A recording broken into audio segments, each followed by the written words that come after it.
What if Madara killed the Uchihas and not Itachi? This is a story where Fugaku and Mikoto adopt Naruto into their clan and raise him. Chapter 1. Hiruzen had only seen such darkness in the eyes of everyone in the council room in times of war. But then again, what they had just been through had been worse than war. The fox had taken so much, so many were dead, and their hero was gone. Minato Namikaze was gone. Even from the civilian side, whose eyes were usually filled with bliss from their ignorance from the real world. He saw it in most of their eyes, the look of a ninja who had lost a comrade. He held a baby in his hands. The boy's name was Naruto. Naruto Namikaze Uzumaki, the son of the hero of the leaf. Minato, I'm so sorry, you'll never get to see him grow up, was all Hiruzen could think. Let us begin, said Hiruzen, who had retaken his place as the third Hokage. With that, everyone quieted, well, as much as the room could, because almost everyone was already silent. It was a loud silence, though he could almost hear the tears of Konoha itself crying with its people. I need a full damage report including death tolls and damage to property from all the clans, regular ninja and civilians. Also, for the time being, D-rank missions will be suspended. Also, Tsunade, Jiraiya and myself will be taking full control of the academy by creating a new curriculum, which will focus on Fuinjutsu, medical ninjutsu, ninjutsu, genjutsu and more advanced taijutsu, finished the Hokage. He saw nods from around the table. Hokage-sama, who is the child you are holding? Asked Mabuki Haruno, the newly appointed head of the civilian organization, the Allied Mother's Force, and a woman who was soon to be a troublemaker just like her mother. This is the one who saved the village hidden in the leaves. This is the boy whom the fourth sealed the Kyuubi into. With this, the civilians looked terrified, while the shinobi clan heads who knew that the Kyuubi could not be killed and had no fantasies of its death nodded in understanding. This is the heir to the Uzumaki and Namikaze. He is also the boy who sealed the negotiations with Suna. He is to marry the Kazekage's eldest child. We must kill the boy now before he kills us all and destroys the V. Mabuki, along with many civilians, began, but they could not finish their sentence as the room was drowned in killer intent by the two men that were usually the most calm. Fugaku Uchiha and Hayashi Hyuga, the newest clan heads of Konoha's most powerful clans and the Minato's teammates. You threatened to kill the son of my former teammate again, and there will be one more on the civilian death toll, Fugaku said. I concur, stated Hayashi. Now the boy will not be killed, and no one who does not have my special permission will make sure this news does not leave the council. Whoever speaks of it without my permission will die and their family exiled. I asked the civilian council to leave, which includes Danzo, Hamaru, and Koharu. The civilians departed the room, many sneering, including the elders. Minato left a letter for all of you. Here it goes. Dear friends, I have sealed half of the Kyuubi into Naruto. The seal I have used will slowly filter its chakra into Naruto. Now I would like for someone to take him in, but please let him, when he becomes a shinobi, let him rebuild his clan, and let him keep the Uzumaki name, at least adding yours. Also, Kushina wants whoever adopts him to let him play with Mikoto and Hitomi's kids. She said they always talked about it as Team Tsunade. I have instructed Jiraiya to give him my jutsu scrolls when he is 8. But those are for him, not the clan that adopts him. Lastly, as per our agreement with Suna, he will spend 3 months there and Temari will spend 3 months here until she is 9. When he becomes a genin of Konoha, make him aware of the marriage. He will have to have CRA, and the Kazekage understands this. 360000 Ryo will be given to Naruto adoptive parents every year. Thank you, Minato. So, is anyone interested? The third asked. I can't. Hitomi is still pregnant and is having difficulties. It would be too hard for her, Hayashi said. He looked solemn and saddened at this, like he was unable to help the man who had become his friend. I will do it, Mikoto, and I already have Sasuke, so it will be difficult raising them both, but since Hayashi understandably can't, I will. Spoke Fugaku, who was internally moved knowing that his friend and teammate wrote that letter knowing that he was going to die, sacrificing his life for the village. I know Minato would have been happy with you as a guardian. All of you though know this. Naruto may know of Kushina but not of Minato, at least not until he is made a jounin because of Minato's enemies. IWA would have an army here yesterday if they knew. He may now of the Kyuubi only when it is necessary, and I will leave that decision for Fugaku. So if you would sign here as his guardian Fugaku, and you here as his alternate guardian Hayashi, he will be known as Naruto Uzumaki Uchiha. And you may both be able to tell your clans, but warn them of the consequences of telling others. They both signed, and the meeting was dismissed as Fugaku left to tell the news to his clan. At the Uchiha compound, 8 p.m. Now that everyone is here, I will begin. Today I have adopted a child, Naruto Uzumaki Namikaze Uchiha. He is to be the new head of the Uzumaki Namikaze clan at 16, but until then he is the son of the head of the Uchiha clan. He was the son of the fourth and is the Jinchuriki of the Kyuubi. I expect you all to treat him as you would Sasuke or Itachi or face the consequences, and know this: I will not simply allow an Uchiha to be banished. Now you may not speak a word of this to anyone outside of the Hyuga clan or our own, and never mention the name Namikaze or Kyuubi in his presence. Is this understood? The crowd said hi and returned to their home to sleep. They knew their leader would never put them in harm's way. Fugaku had already sent a clan member to add another crib for the nursery. He and Itachi walked home. He had already explained to him and Mikoto, who was at home with Sasuke. They were silent in their short walk, and when they arrived at the house, Fugaku gave the baby to Mikoto and went to shower. "Oka-san, can I hold him?" said a 6-year-old Itachi, who had just enrolled at the ninja academy. "Of course, Itachi-chan, he is your Ototo after all," said Mikoto as he handed Naruto to him. "Just be careful," she said as he went to his room, leaving Itachi sitting in the nursery with just Saki in the other crib. Naruto began to cry, but Itachi hushed him and said, just as he said to Sasuke on the day of Naruto's birthday, "Hush, Naruto-chan. I will protect you and Sasuke no matter what." And with that, he put Naruto into his crib and went to bed. The next day, Itachi was returning from school and heard crying. He found a shinobi of Konoha with a full black mask and his mom on the floor. He then saw Naruto in the man's arm. He attacked, furious at the man, but still he was being careful not to hurt his brother, and then the jounin punched him, sending him to the floor. Itachi blinked and he saw everything more clearly. So this is what the Sharingan does. I don't have time to worry about getting the Sharingan now. I must keep my promise. I must save Naruto. You have no idea what you have done. Nobody will harm my brother, said Itachi. Demonic illusion. Crow's attack, he said, speaking calmly. He had already known the C-rank Genjutsu and knew the Sharingan would make it stronger. He caught Naruto and knocked out the man who was hopefully still dreaming of crows attacking him and pecking him apart. He then put a Genjutsu on Naruto, heavenly illusions. Butterfly dreams. After putting Naruto in his crib, Itachi tied up the man and got one of the chakra seals his father had gotten him and put it on the man's back. He picked up his mom and put her on the couch. He hadn't wanted to worry the other members of the clan, so he decided to wait for his Tusan. About 20 minutes later, the man woke up, but he couldn't move because of the way Itachi tied and taped the man up.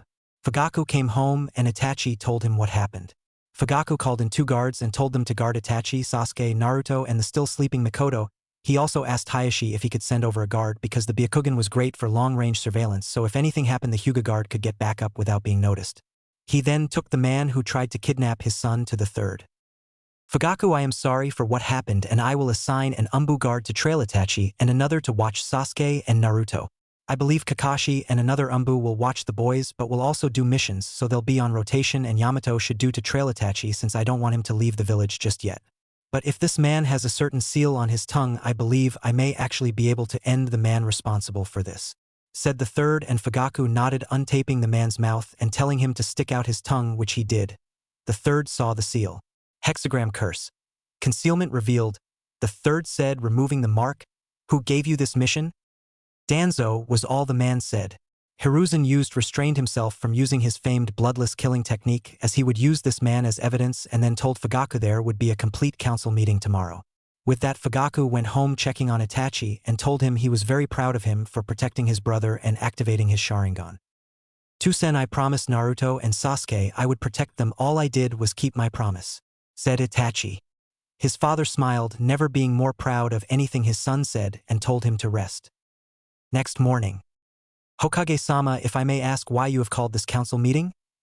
Asked Shikaku. He thought that these council meetings were troublesome, especially ones at 6 in the morning. Well, Nara-san, a leaf shinobi attempted to attack Naruto, replied the third, but the boy's elder brother was able to stop him. Was the man caught? Asked Danzo in a slightly disappointed manner.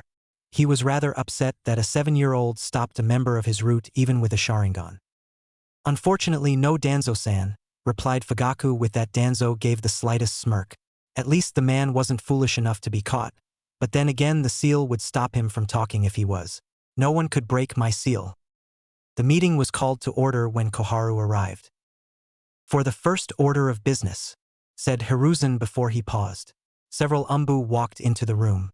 The one leading the group of 4 spoke. Danzo Shimura, you are under arrest for ordering the kidnapping of Naruto Uzumaki Uchiha. This council is your judge and jury. If you attempt to escape, we have been given authority to use lethal force. Danzo was more than shocked. How could this be? There is no way they removed the seal. You can't do that. He is an elder of the village, shrieked the local harpy known as Mabuki Haruno, especially not for some demon brat. This is a ninja village civilian, and you hold no power, only the Hokage does, so never tell him what he can and can't do. Know this: if you ever calls Naruto a demon again, I am not against assassination missions, said Hayashi. He couldn't stand the Haruno scum. Bring him in, Hiruzen said. Then another Umbu brought the kidnapper in. Also Hayashi, if you would please use your Byakugan to see if he is telling the truth. Of course, Hokage-sama, said Hayashi. Were you involved in an attempt to kidnap Naruto Uzumaki Uchiha? Asked Hiruzen. Yes, responded the man. Did you act on orders from a superior? Asked Hiruzen again. Yes, said the man again. He had the emotion trained out of him, but you could still hear a tinge of disgust. Who was your superior? He asked for the last time. Danzo Shimura, answered the man. All the statements made were truthful, said Hayashi. As the Sandaime Hokage of Konohagakure, I hereby sentence these two men to death to be carried out immediately, the Hokage said. Then the two Umbu quickly snapped their necks and severed their cervical spines. The men died, and that was the last time anyone said the name Danzo in the council room. The meeting is dismissed, uttered the third. 5 years later. Goodbye, Temari-chan. Kankuro-kun and Garakuen, chorused the three heirs as their friends left. Temari had started coming to Konoha as per the treaty, but this was one of the times her brothers came along. Hinata had become good friends with Sasuke and Naruto. Fugaku walked them as they dropped Hinata off. They said their goodbyes. Hinata wasn't shy since she made friends with Naruto and Sasuke. She was also more confident. She wasn't so nervous scared when the man kidnapped her, so she had screamed at the Kumanin had attacked and Hizayashi came to her rescue, and instead of killing the man he simply knocked him out. This helped the relationship between Hayashi and Hizayashi, allowing Niji and Hinata to become. Niji had comforted Hinata when her mom died. At the Uchiha compound. Boys, go inside and put on your gear. Today we start ninjutsu and weapons training in addition to taijutsu, strength, endurance, and speed. Yes, that's so cool too, San. Sasuke, now we can be as strong as Anasan. Naruto yelled excitedly. Yeah, Naruto, let's go, said Sasuke. Naruto came outside first. He wore the clothes his uncle, Erosenin, had given him. He wore black ninja shorts and he also wore a black long-sleeve shirt. On top of that, he wore a ripped short-sleeved hooded coat with a thick black trim on it. On the left was the Uchiha clan symbol, and the right was Uzumaki clan symbol, and in the middle was the symbol of Konoha. Sasuke followed wearing gray pants and a gray shirt with the Uchiha symbol on the front, and the back was Konoha's symbol. Both of you are already prodigies based on your chakra reserves, taijutsu, endurance, speed, and strength. Now we'll see how you do with ninjutsu. Here, use these pieces of paper and channel your chakra into them, said a curious Fugaku. Yes, Odo-san, said Naruto and Sasuke in unison as they both did as they were told. The result of this test surprised Fugaku more than when Mikoto told him she was. Naruto and Sasuke both had the same thing occurred to the adoptive brothers. Their pieces of paper sliced into four, the first piece caught on fire, the second turned to mud, and the third became wet and the fourth crumpled. Impossible was all Fugaku could say. To have 5 natural affinities wasn't prodigious, it was the stuff of legends. Naruto, have you and Sasuke ever made a blood pact?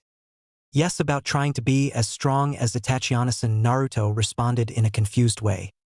Both of you, we need to talk, said Fugaku as they went inside. Naruto, the day you were born, a demon fox called the Kyubi attacked the village. To protect the village, your father sealed it inside of you. I want you both to know, son, you're not evil, and anyone who says that will answer to me.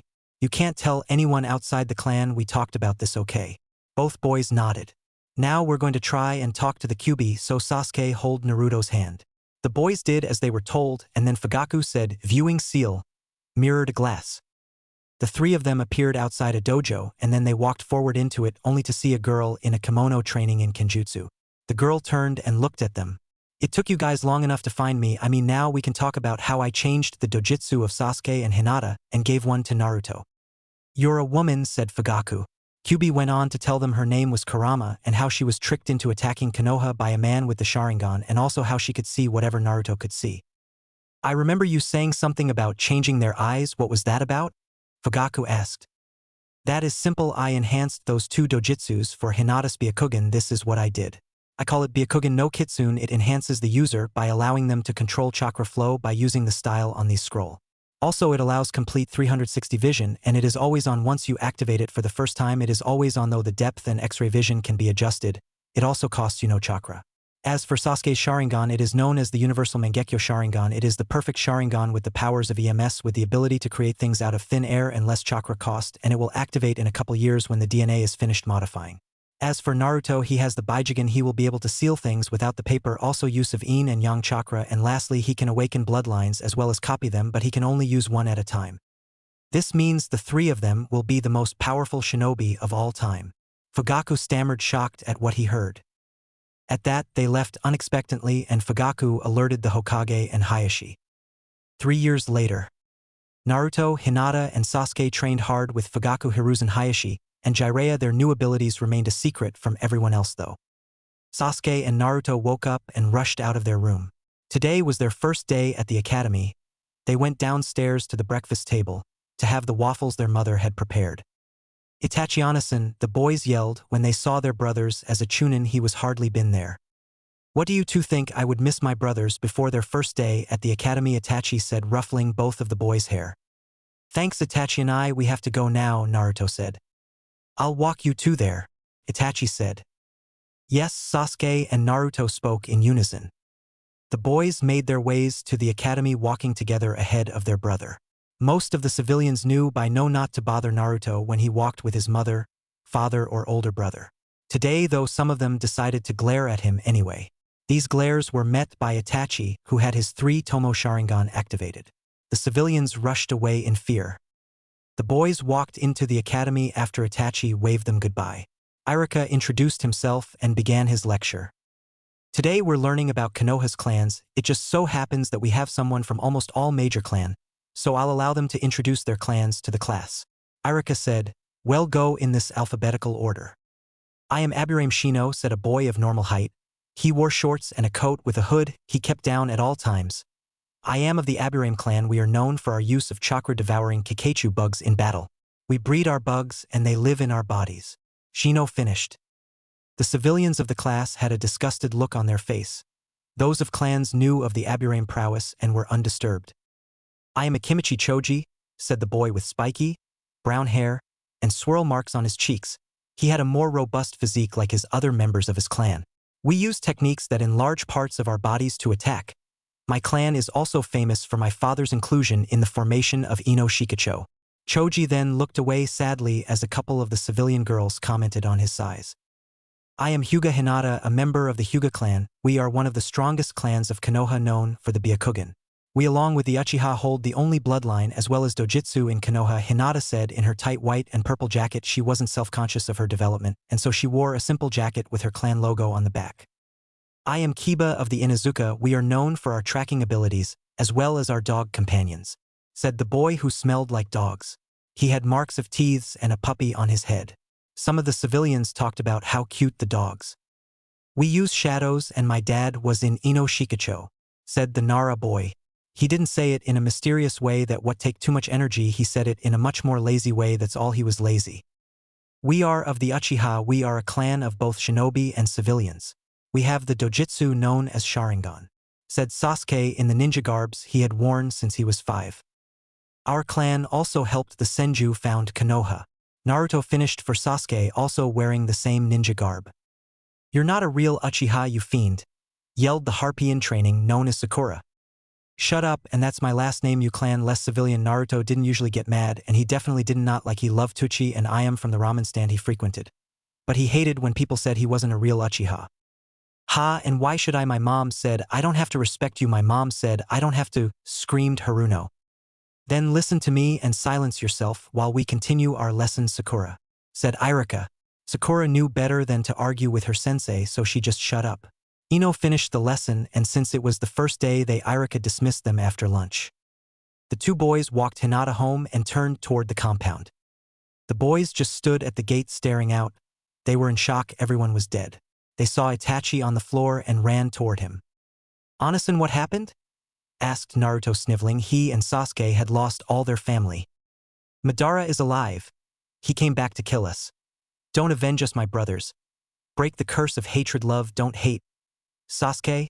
Naruto," said Itachi before he died. That was the moment Naruto unlocked his Baijigen. It was the first time he had really lost someone. He and Sasuke knelt over their older brother crying, and when Naruto put him equals S arm over his brother, he had accidentally activated his brother's Sharingan. The boys cried until they passed out from grief. The next day, the boy found themselves in the Hyuga compound. They came out of the room they were in and went to the dining room. They had spent a lot of time in Hayashi's house with Hinata. They found Hinata, Hayashi, and Hanabi in the dining room. "Hayashi-Ajisen, why are we here?" asked Naruto, sad about what happened yesterday but also remembering what his brother had said about not hating. Sasuke had felt the same sadness, but also remembered what their brother had said. "Naruto, Sasuke, after what happened yesterday, they didn't want you two to stay by yourselves. I decided to take you in until you are genin, and then you can move back into the Uchiha compound." The boys nodded in understanding and went to school with Hinata, while Hayashi went to the council meeting. In the council room, everyone had arrived and they were quiet. "Let us begin. Sasuke will now also have the CRA enacted upon him. We have selected to put Sasuke and Naruto in the care of Hayashi." "Yes, of course, Hokage-sama. I'd also like to write up a marriage contract between Naruto and Hinata," Hayashi stated. "Of course, Hayashi. He'll be notified when he makes genin," the Hokage said. Naruto and Sasuke didn't talk to anybody at the academy that day. Eventually they lightened up in the academy, and later on they began talking to people in the coming weeks. They had a normal academy and home life. In the next years, the Dojutsu trio were at the top of the academy. Graduation day. Naruto woke up a little before his brother. He decided to try what Hinata had shown him yesterday and make boiled eggs. Hinata was trying to show the boys how to cook since they would be living on their own. You could say he succeeded in his attempt to make them, that is, if you don't mid pieces of eggshell stuck onto your egg. His brother woke up and choked down the breakfast his brother had made. Naruto and Sasuke both prepared for their last official day of school and then waited for Hinata just outside of the gates. Hinata came out and greeted the boys as they made their way to school. As they walked, they ignored the stares and glares of the ignorant villagers. When they reached the classroom, they entered and took their seats. "Okay, class. Today you will be taking the final part of your exam, ninjutsu. The class rankings are as such. So far: 1. Sasuke Uchiha. 1. Naruto Uchiha. 1. Hinata Hyuga. 2. Shino Aburame. 3. Sakura Haruno. 4. Kiba Inuzuka. 5. Choji Akimichi. 6. Nara Shikamaru. 7. Ino Yamanaka." We will go in that order for the exam. The exams were finished by 3 o'clock that day, and the class rankings remained the same. "Ino is not dead last, some random civilian is." "Wow, we all made first place," said Naruto with his usual happy nature. "Yeah, but I mean, we were trained by a Sannin, so it really wasn't fair not to mention our eyes," replied Sasuke. "Well, we all agreed not to use our eyes," said Hinata. "Anyway, you guys want to go get something to eat?" "Okay," the two boys responded in unison. The group went on to eat at Korean barbecue, much to the displeasure of a certain blonde-haired boy. Not that the other two hadn't grown to like ramen, it was just that you had to eat other foods once in a while. The group sat down for their midday meal talking about their classmates, when suddenly an umbu appeared stating that the Hokage requested the boys' presence in his office. The boys nodded and the umbu left. The boys paid for the bill. Telling Hinata goodbye, the boys went on into the village towards the Hokage tower. "Hi, we have a meeting with the Hokage," Naruto told the receptionist. "Go on in," the receptionist responded uncaringly. "Thanks," both boys responded simultaneously as they went into the room. "Hi, Hokage-Ajisen," Naruto said as the boys came into the Hokage's view. "Oh, Naruto-kun, Sasuke-kun, I'm glad to see the both of you. Now that you are genin, there are certain things that you must learn of," the Hokage told the two boys. "But don't we still have to take the second test?" Sasuke asked. "You do, but I have confidence in the both of you, so I will tell you today," the Hokage replied, smiling. "Now, have either of you heard of the CRA?" asked the elderly but still incredibly powerful man. "No," replied them both. The CRA is something that the council imposed. It stands for Clan Restoration Act. Its main purpose is to ensure the continuity of bloodlines like the Sharingan or the Baijigen, said the Hokage before he was interrupted. What does this have to do with us? Asked a certain blonde impatient ninja. If you would let me continue. The boy nodded, hearing the slight agitation in the old man's voice. The CRA is enacted when someone is the last wielder of a bloodline. The CRA has 3 parts to it. The first is forced polygamy or having multiple wives. In the CRA, the person has 4 wives. The second part is the lowering of the marrying age to 14 or whenever the person makes chunin. The last part is accommodation, which basically means the village provides you with a compound.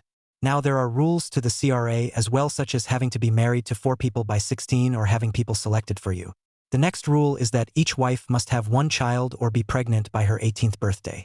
This and the clan must start or have a taijutsu style associated with it. Now the reason I am telling the both of you this is because you both have had the CRA enacted on you. Whhatt, yelled a shocked Naruto.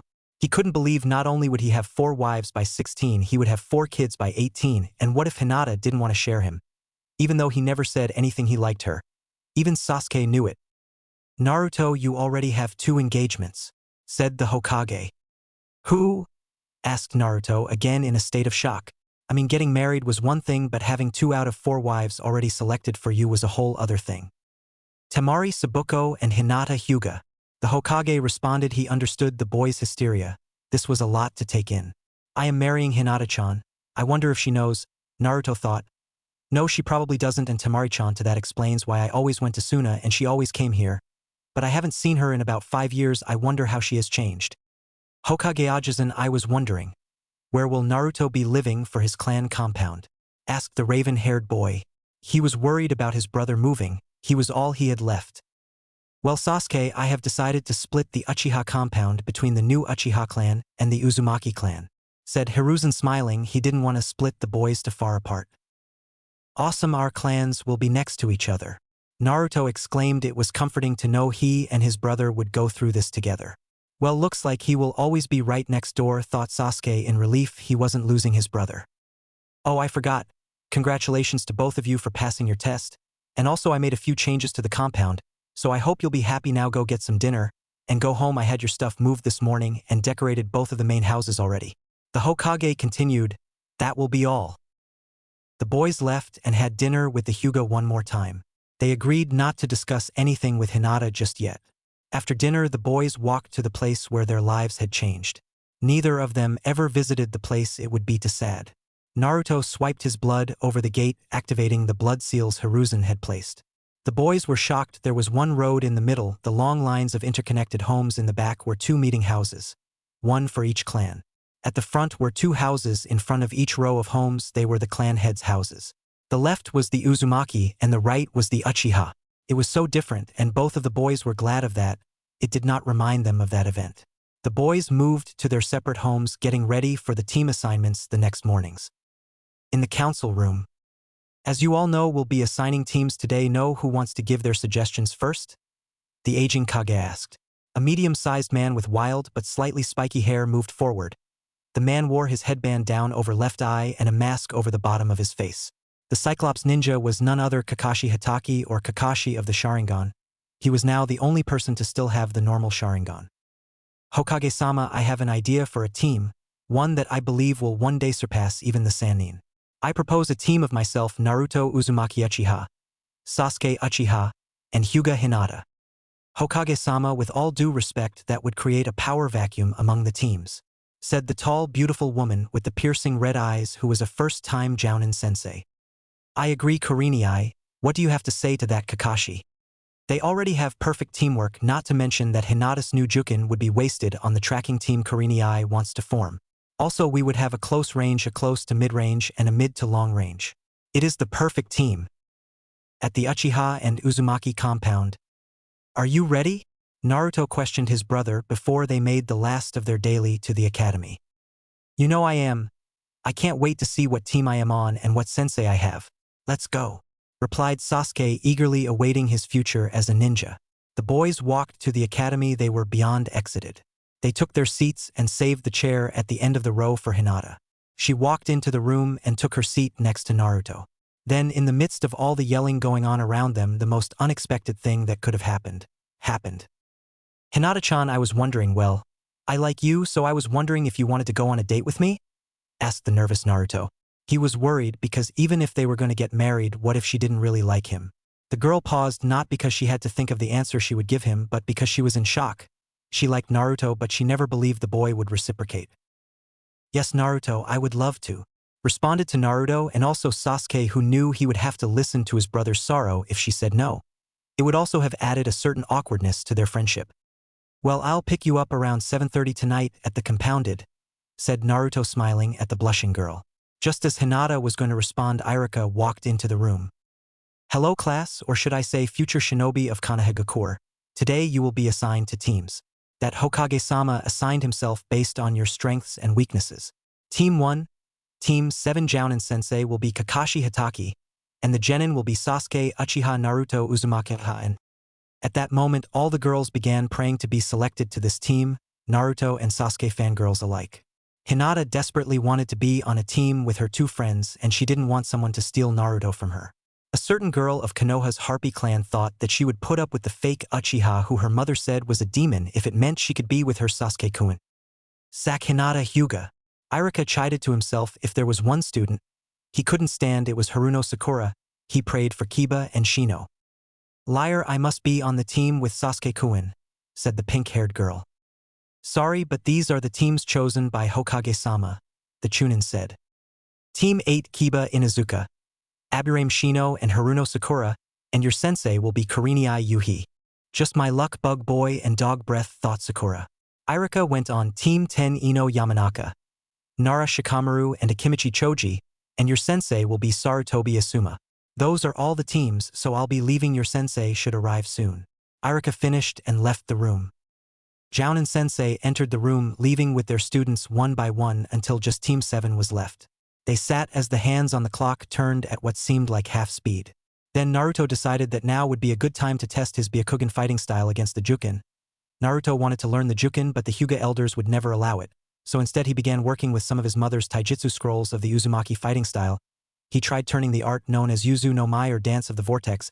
He managed to change it slightly to fit his Byakugan no Kitsune better.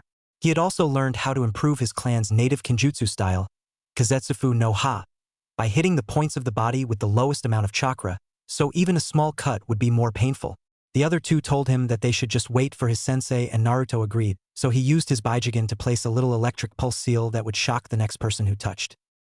Soon the Cycloptic man touched the knob being zapped. He just brushed it off and walked on into the room. Naruto was angry. The man didn't even look surprised. Then the Jounin walked. "You see, there were two old ladies who needed help crossing the road, so..." Kakashi used one of his top 10 favorite trademarked excuses. "Now meet me upstairs." Before the genin knew it, their sensei had shunshined out of the room.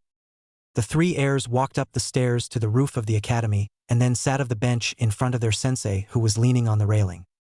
"Well, now that you are here, how about we get to know each other better by telling each other our names, likes, dislikes, and your dreams?"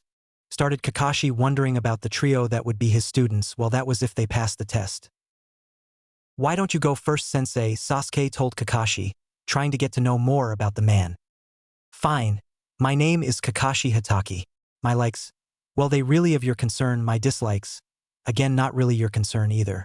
As for my dreams, well, I don't want to share them with you," finished Kakashi. The ninja in front of him just stared as their sweat dropped. "Well, that what informative. Anyway, my name is Uchiha Uzumaki Naruto, and my likes are ramen, training, my friends, and my brother. My dislikes are those that harm others and the innocent as well as bullies. My dreams are to become Hokage so I can protect everyone. My other dream is to rebuild my clan and learn who my birth father was," spoke an exuberant Naruto. Wow, he didn't show any anger towards the man who killed his family. I wonder how his brother feels though, Kakashi thought. "My name is Uchiha Sasuke, and my likes are training, my brother, and my friends. My dislikes are who take things from others and hurt them, as well as those who say my brother isn't a real Uchiha and glare at him. My dream is to rebuild my clan and take my brother's former position as Umbu captain, and then father's former position as chief of the military police." Sasuke finished. He only wants to honor his family, not avenge them, Kakashi thought again. I am Hyuga Hinata. I like spending time with my two best friends, as well as my other friends, as well as my sister and cousin. I dislike the separation within my family and people who see kindness as weakness. My dream is for the caged bird seal to be eradicated. Hinata said. Well, we will see if you guys make genin tomorrow. Meet me tomorrow at the training ground at 7. Oh, and don't eat breakfast or you will throw up, said the Jounin nonchalantly. Well, let's see if these so-called prodigies follow orders blindly or not, though the Jounin who caught himself smirking before he shined away. That was interesting, Naruto said.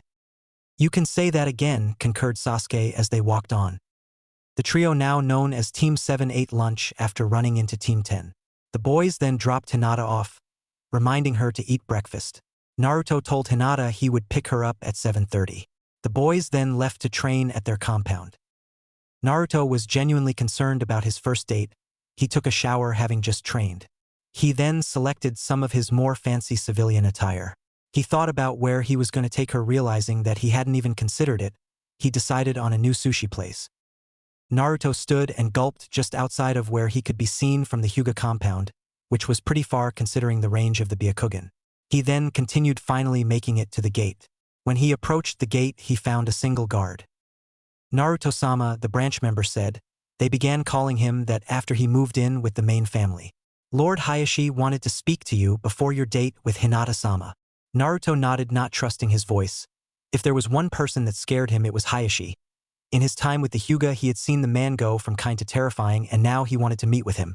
The boy slowly walked to the man's office. Anyone could read the fear coming off of him. He was like an open book. He walked into the office, and in front of him sat Hayashi Hyuga. Naruto-kun, I see you got my message. There are some things we need to discuss about dating my daughter. First, although you will marry her, she will remain a virgin until marriage, and the second is that even though I have treated you like a son for the last 4 years, if you ever hurt her, let me just say Baijigen or not, your line will not continue. Do I make myself clear? Of course, Hayashi-ajisan, said Naruto. But know this, if I hurt Hinata, you won't be able to hurt me because I would already be dead. Hayashi smiled at the nobleness of the boy's words. Does she know of the engagement? Naruto asked, and as he did, a thought that scared him to death came upon him. 2 of my in-laws are a clan head and a Kage. Just great. No, she doesn't, and I ask you to let me tell you, stated Hayashi. Of course, Ajisan, Naruto replied, and with that he turned out of the office. He walked out and saw, at the gate was Hinata facing his way. The Hyuga girl was wearing a light gray kimono that highlighted the light lavender shade in her eyes. He walked toward her with butterflies in his stomach. Little did he know that Hinata also had butterflies. Hello, Hinata-chan, are you ready? The boy asked, worried about his voice the whole time. The girl nodded in response, not quite as confident in her voice. Well, let's go. I thought we could have dinner at this new sushi place and then go for a walk. The girl smiled and nodded again. The 2 preteens walked hand in hand through the city, both of them smiling. They came to their table in the restaurant. They ate and just talked. Naruto paid when they finished. They then walked up to the Hokage mountain. Naruto showed her how beautiful Konoha was when you saw it from far up. The new couple sat there. Hinata leaned into Naruto's shoulder. Realizing it was close to 10:30, Naruto walked her home and gave her a small chaste kiss goodnight. They both blushed. Naruto walked home wondering what Hinata thought of their date. He then went to sleep. He did, after all, have a very important day tomorrow. The next day, all members of the Genin team ate breakfast and the Genin made it to the training ground. Their Jounin-sensei, however, stood in front of a stone for 2 hours lost in thought. When Kakashi arrived, he found his team talking, apparently not caring he was hours late. All right, Kakashi said, trying to get their attention. Today you will each try to get these 3 bells from me. Whoever doesn't gets tied to a post while we all eat lunch. There is no point trying to break their teamwork, so let's just see what they got. And looks like they all ate breakfast, considering none of them looked fazed when I talked about lunch. The Jounin thought. Begin, he finally said. With that, a series of unfortunate events began for Kakashi. Mass Shadow Clone Jutsu, yelled Naruto. About 100 clones surrounded Kakashi. He didn't know that both Hinata and Sasuke were both hidden among the clones, and that cost him. After about 50 of the clones got extremely close to Kakashi, Sasuke shouted. Doton Earth Dome. With that, a small dome concealed the clones, and what happened next shocked. You will see the pun later, Kakashi. Several clones threw out storage scrolls that held water that ended up filling the dome. Then in front of Kakashi were 3 Naruto who formed a seal, and then mouthed Raiden. Paralyzing shock, Kakashi quickly switched with a piece of wood. but he didn't realize a Naruto clone had already taken the bells. Kakashi realized this as he exited. "Well, you got me, congratulations, you all pass, but next time I want to see more out of Hinata," Kakashi said. Then he realized that she was right next to him, ready to fight him had he said anything different. "Air. Never mind, here's your lunch." The group ate and went to Hinata's house.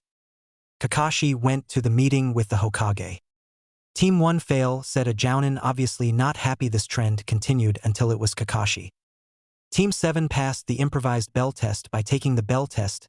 Kakashi sounded ashamed at the fact he had been beaten.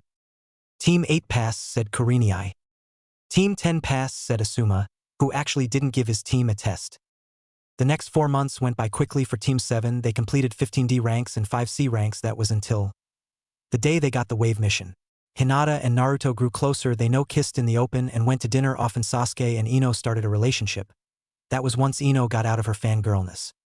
Sasuke walked towards the compound. It was Ino's family house. The girl that had been his top fangirl. Apparently she had become a more focused kunoichi in the past 4 months. He thought about her, asking her out at the academy, but then again he didn't want some yes girl, he wanted someone strong and independent. He had decided that if she was being a more serious kunoichi, he would give her a chance. He had already decided that he would tell any girl he went out with about the CRA on their first date. They deserved the information.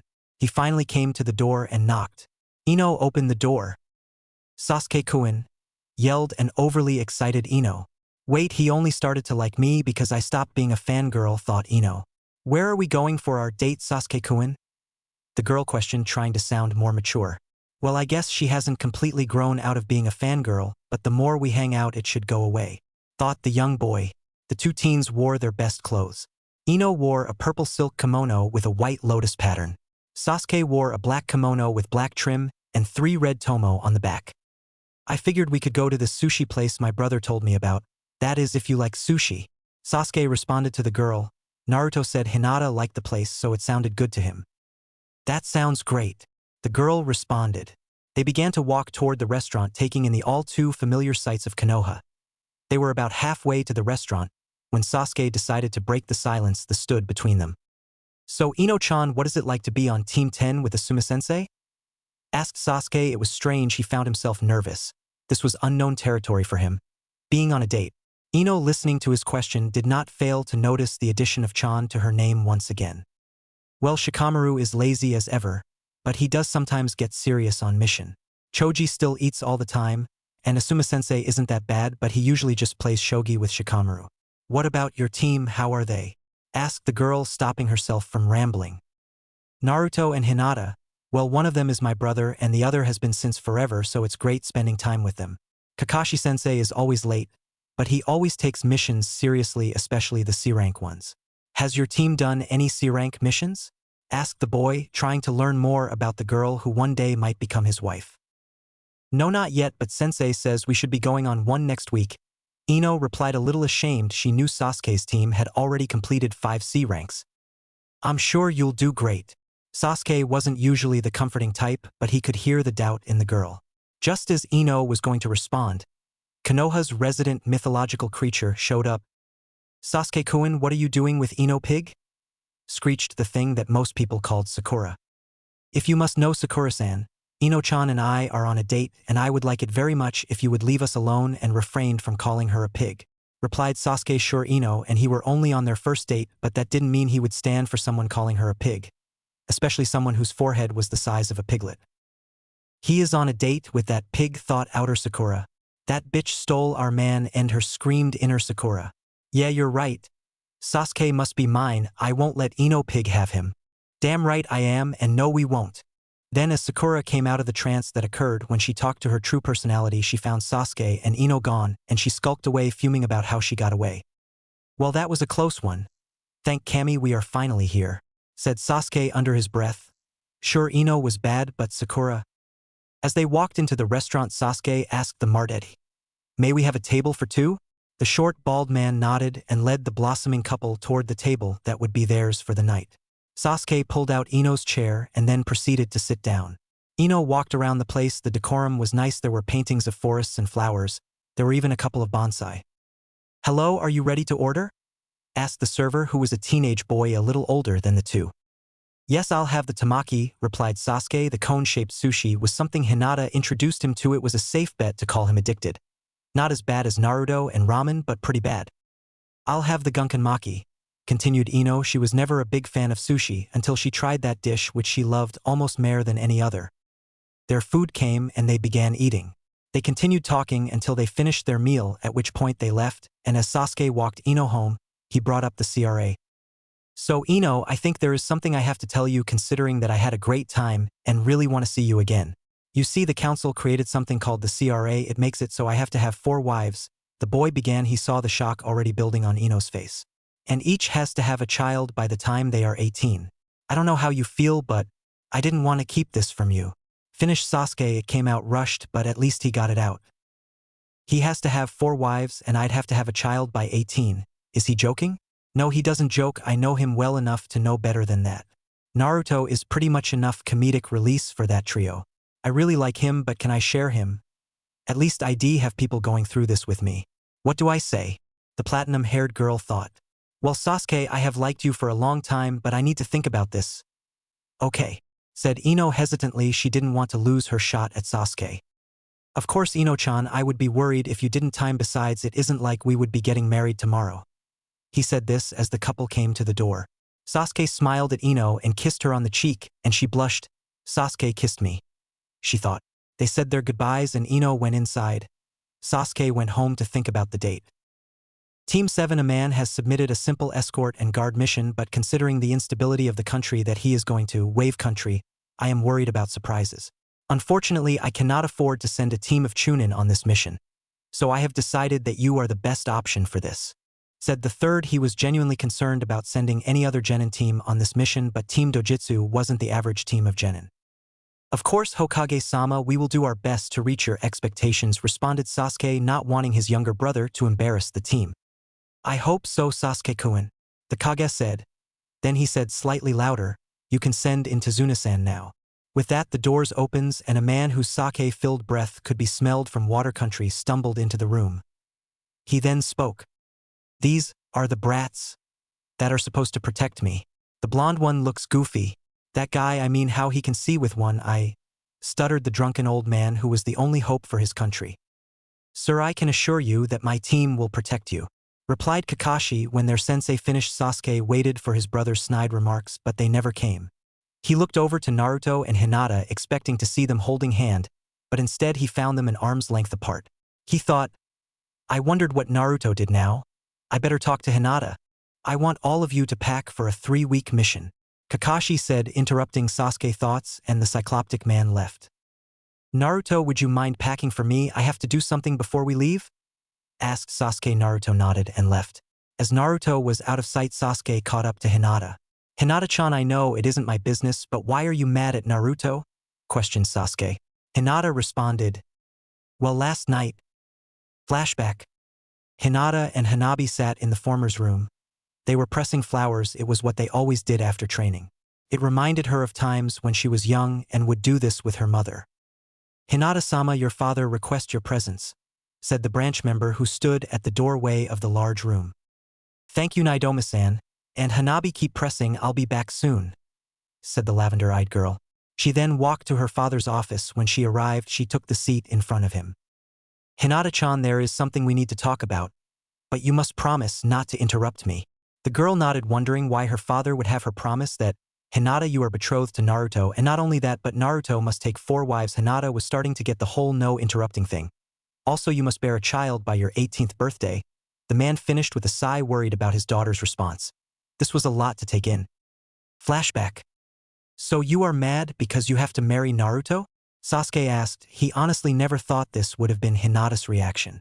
Shocked, surprised, sure, but upset. He swore she had liked him enough to marry him. No, I'm mad because he didn't tell me himself, Hinata responded. Sasuke face-palmed and looked at Hinata. Your dad should really tell the whole story. He was the one that asked Naruto to let him tell you, Hinata, responded Sasuke. He understood how that could cause her to be upset. He was also glad he wouldn't have to deal with a moping Naruto. At the gate stood Team Dojutsu and Tazuna. Hinata now stood closer to Naruto like she usually did and had given him a kiss when he arrived. Naruto, ignorant to why Hinata had been mad, just went with the flow. The group walked Hinata behind Tazuna, Sasuke to the left and Naruto to the right while Kakashi walked in front. Hinata had her Byakugan activated. She saw a group of 3 low Umbu-level ninja. They were running towards them. 3 shinobi coming our way, yelled Hinata. In all of their C ranks, they had never once fought actual shinobi, only bandits. Hinata fall back to protect Tazuna. Naruto, Sasuke, you're with me, Kakashi said. He saw the doubt in Hinata's pupil-less eyes. The genin followed their orders. Then 3 ninja landed on the ground in front of them. They all wore Umbu masks. Kakashi Hatake, also known as Kakashi of the Sharingan. You are losing your touch if you think a couple of genin could take out the IWA extermination unit, said the headman. All 3 wore standard Umbu garb. Kakashi had heard of them. They were a group. They were a division of Umbu that was unique to IWA. Their task: eliminate people found in the bingo book. You would be surprised what they are capable of. Naruto, Sasuke, no playing around, Kakashi said. Naruto and Sasuke understood, so they both activated their UMS. This was the first time the UMS would see outside the walls of Konoha. Ketan, Gukaku no Jutsu. Sasuke and Naruto both yelled. This was Plan Delta, so it was distract and paralyze. You must be crazy if you think that will take us out, said the arrogant leader of the IWA team. What he didn't know was that there were 3 people behind them. Naruto's eyes changed as the 3 stepped back. 3 Naruto clones in back of them with Byakugan activated quickly yelled 121 points. Chakra release. When Naruto said that, Hinata's Byakugan saw what it did. It opened 121 Tenketsu, completely causing the recipient to barely have chakra. Then Naruto walked up, placing paralysis tags on the 3. He then promptly passed out. The 3 of you go ahead. I need to take care of this, said Kakashi. Sasuke nodded as he picked up an exhausted Naruto. The combined chakra use was a lot. The UMS and Byakugan along with a C and S rank jutsu used a lot of chakra even for him. The quartet walked on until Hinata saw a puddle. The 3 thought it odd since it hadn't rained in days. Hinata took out one of the custom Raitun paralysis tags Naruto had given her. She placed it in the water, stepped back, and then activated it. Suddenly 2 ninja burst out of the water, shaking at the force of the Raitun. Then, after the convulsing stopped, the 2 lay paralyzed on the floor.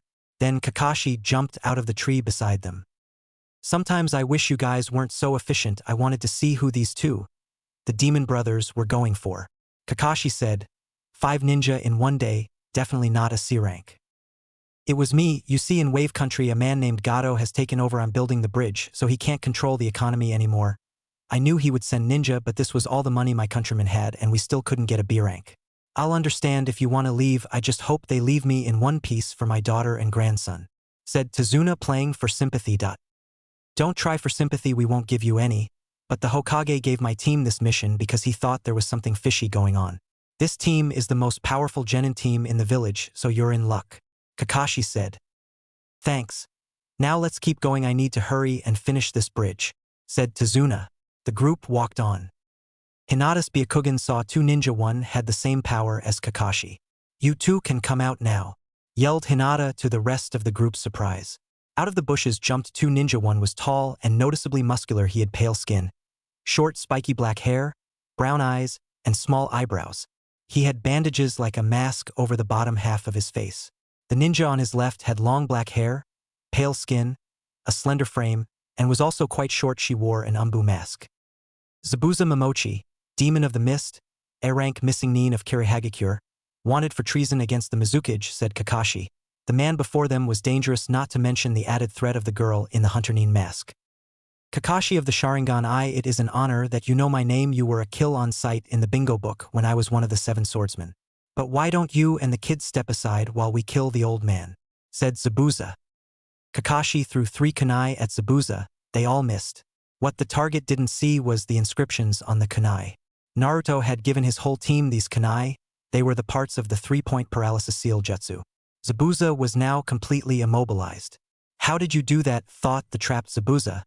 But his thoughts were interrupted. Why do you need to kill the old man? Asked the now walking Naruto out of the blue. He had positioned himself in front of Hinata, much to her disdain. Well, you see, kid, running from hunter nin isn't cheap, responded Zabuza, unsure why he was answering the runt and also how he managed to get trapped. Well, if you want to get away from Kiri, I have an idea. You set up a meeting with your employer Gato and take him out, helping us complete our mission. And then when this mission is over, we take you back to Konohagakure under the protection of my brother and I, giving you amnesty, said Naruto. Kakashi was shocked. Not only would Zabuza help with the mission, but it would eliminate the risks involved, and as a plus Kanehagakure gets an A rank nin. That sounds great, kid, but your brother and you are just genin. How would your protection help us? Asked a skeptical Zabuza. Well, actually, Zabuza, Naruto, and Sasuke's protection would make you untouchable, said Kakashi, who at this point was on board with the plan. Well, if that's true, then I like this idea of yours, said Zabuza. Amnesty sounded great. No more running, and one day he would go back to the mist and become the Mizukage. Tazuna-san, when can the bridge be done if you have 200 more workers? Asked Naruto. Well, I don't know where you are going to find 200 extra worker. That will work for free, but it would take 1 week to finish, responded Naruto, wondering about finding 200 more people. Well, Zabuza, meet us at the bridge in a week and make sure Gato is dead, said Naruto, wondering if he could trust the man. I'll be there. Just make sure you can follow up on your end of the bargain, said Zabuza. With that, Zabuza and Haku left to their base. Team Dojutsu went on to the home of Tazuna. Tsunami, Inari, I'm home, yelled Tazuna. The group hadn't seen him this happy the whole trip. Thank you so much for keeping my father safe. Now how about we have dinner? The woman the group assumed was Tsunami said. They walked and sat down at the table. Then a young boy walked in. Grandpa, who are these people? Asked Inari. These are the people who are going to help stop Gato, responded Tazuna with a smile at the thought of getting rid of Gato. You should leave. You are weak. Gato is too strong. He will definitely kill you all, yelled Inari before running away. I'm sorry about Inari, he's had a difficult life, said Tazuna. Would you mind telling us what happened? Hinata asked quietly. I suppose. Tazuna responded. He told the story of Inari and Kyaza and how greatly Kyaza's death affected Inari. After the end of the story, Naruto got up and went to Inari, who he found on a balcony looking out toward the ocean. The young boy was crying. Inari, do you think your dad would want you to cry? No, he would want you to help your grandfather and continue his legacy, said Naruto in the most determined voice he could muster. What do you know about pain? Asked Inari, not expecting to get an answer. What do I know about pain? Well, a man killed the entire clan that adopted me except for my brother, and most of the villagers hate me. But I get it, you are one of those people who think they are the only ones who know pain. What about your mom? She lost Kyaza too. But you don't help her, you're just a baby. I'm not a baby, it just hurts, responded Inari with a voice caught in despair. I know, but you can't let the hurt take you over. Use the hurt to carry on the legacy of Kyaza, said Naruto. He didn't want to be too hard on the boy because he thought he got the message. Thank you, said Inari, finally realizing he had been wrong. The next morning, in a bunker hidden in the forest, Zabuza lay on a bed like he was hurt. This was part of his plan. Then Gato walked in. You idiot, you let them get away. Some demon you are, said Gato as he moved toward the man who looked helpless. See, Gato, the thing about demons is you can't really trust them, said Zabuza as he quickly drove a kunai into Gato's neck. You bastard, the guards said before they tried to hurt Zabuza. Haku quickly sent 2 non-lethal senbon to their throat. The 2 bodies of the men hit the floor. Haku, why don't you go into the forest or something while I clean up, said Zabuza. Yes, Zabuza-sama. She left the compound and went toward the ocean. On her way there, she came upon a certain raven-haired boy. She shook him till he woke. You know, if you sleep outside, it's not good for, said Haku. I know, I was training and I feel asleep.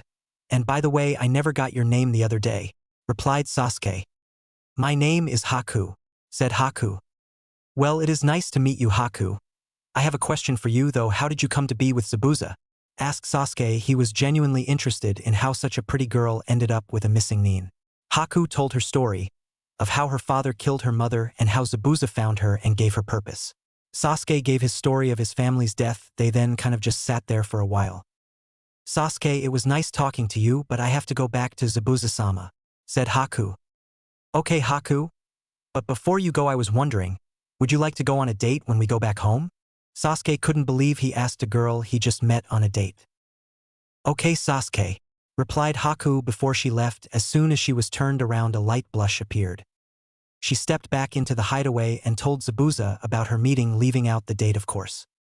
The next day was a busy one. Kakashi got the note about Gato's death as well as the location and decided to take a side mission. So he got the team together. We are going to raid Gato's place for anything that we can get as bonuses for our mission. Okay, Kakashi-sensei, but where is it? Asked Naruto. Follow me, it is only a couple of miles away, said the Jounin, and then the team was off. They ran, and they stopped in the bushes in front of the hideout. All right, Hinata, tell us how many people are inside, said Kakashi. The place is empty, Kakashi-sensei. It is a large warehouse, but in the back is a large safe, said Hinata, surprised that the place was already abandoned. Kakashi thought the same. Well then, let's go in, said Kakashi. They did. They went into the underground base. There was nothing but empty crates and chairs inside, so they walked to the safe in the back. Kakashi used a chakra key to open the vault. Inside say 4 things of insurmountable value. They bore the marks of an ancient clan and a kage. They belonged to the Uzumaki and had the mark of the Uchiha. Naruto looked on as he saw the 4 scrolls in front of him. They would allow him to truly restore his clan. He looked at the scrolls for seals with his Baijigen. Sure enough, there were blood seals on all of them. He activated the seals with a little of his blood. The first one he found contained a full collection of Uzumaki nin and Fuinjutsu. It was safe to say Naruto was ecstatic. He couldn't believe the prospect of having a true clan library. Then he opened the next scroll. It was armor from the first Uzumaki. It was like the armor of the first Uzumaki. It was in the style of the Nidame's armor, but it was black and in red paint with orange flakes. In the front it had the kanji for Uzumaki, and in the back it had the kanji for spirit. It was beautiful. It was made of chakra armor that hardened when infused with chakra. Naruto thought, I will definitely wear this when I become clan head. In the third chest was the Uzumaki summoning contract. It said Hydra. Naruto had never heard of a Hydra, but he hoped Bunta would let him sign this with the Toad one. He also told himself to let his future wives and children choose between this and the Toads. In the last chest was something Naruto felt elated about. It was 2 things. It was the rest of the Uzumaki Yuzu no Mai style scrolls as well as a katana. This blade was no regular one. It was the blade of the first Uchiha. The scabbard was black and engraved in gold. Red and orange was the kanji spirit of the Uzumaki. The handle was red, orange and black braiding, and at the bottom was the clan symbol. The blade itself was magnificent. The hamon was like rolling waves, and the blade had engraved first Uchiha. Naruto, this wasn't just Gato's hideout. This was an Uzumaki safe house that was used to store artifacts. The Uchiha and Hyuga also have these, said Sasuke, who was happy for his brother. Naruto, seal this stuff up and let's go. Obviously you can keep this stuff since it belongs to your clan, said Kakashi. Throughout the next 5 days, 200 Naruto clones helped with the bridge, and another 100 practiced the newly discovered Uzumaki stuff. Naruto decided to wait till he got back to Konoha to talk to Bunta and the Hydra, while the real Naruto spent time between Hinata and Inari. Sasuke wanted to train to get stronger, so he asked Kakashi to teach him. Kakashi wanted Sasuke to learn Chidori, so he put 50 pounds of weights on Sasuke's arms and legs. It was the last day and the bridge was done. Unknown to the villagers, a group of 60 men came to take what they were owed since Gato was dead. At the head was missing rock nin Deidara. This was his test to join the Akatsuki. They made it to the front of the bridge. Deidara blew up the front of the bridge. Kakashi turned instantly and saw who the man was. The battle ensued. The bandits behind the man were easily handled by Sasuke and Hinata. Kakashi knew Naruto could use the explosion release. You sent a kid to fight me, what a joke, but he'll make a great work of art. Explosion release, clay birds, yelled Deidara. But what happened next surprised even Kakashi. Explosion release, clay birds, Naruto repeated, and at that instance half the birds in the flock turned and went to attack Deidara. The birds all exploded at the same time and covered the two in smoke. The next moment Deidara and Naruto both landed on the ground. Impossible, yelled Deidara. He thought no one out of IWA had it. Oh well, explosion release, great death. All of Deidara's clay went toward Naruto. Naruto strained to fight the clay back. It exploded between the two fighters. Out of the smoke Naruto saw Deidara on a large bird flying away. That kid was tough, and without the clay there was no way I could take Kakashi or Zabuza, thought Deidara. Naruto passed out again. It was really tough using a new bloodline. They fixed the bridge in 2 days and went back to Konoha. The town then started saying their goodbyes. Inari was the last and hugged Naruto. Naruto told him to get stronger and help his mom and grandpa whenever they needed it. Inari agreed and went back to the big group. After saying their final goodbyes, the Konoha group with Haku and Zabuza all left across the bridge and headed back home. Hey Gramps, what should we call the bridge? Inari asked his grandpa. Well, I think we should call it the Great Konoha Bridge. All in favor? Tazuna yelled, and getting a loud yes reply, they all agreed on the name. And from that day forth in Wave Country, the story of Team 7 circulated through the entire country of Wave. The group of now 6 people walked up to the gate. Izumo and Kotetsu saw the group coming. Kakashi, who are the other 2 people with your group? Asked Kotetsu. This is Zabuza Momochi and Haku Yuki, replied Kakashi coolly. At mention of the name Kotetsu and Izumo tightened. They had heard stories of the man and quite frankly he was terrifying. He must be taken into custody immediately, said Izumo quickly.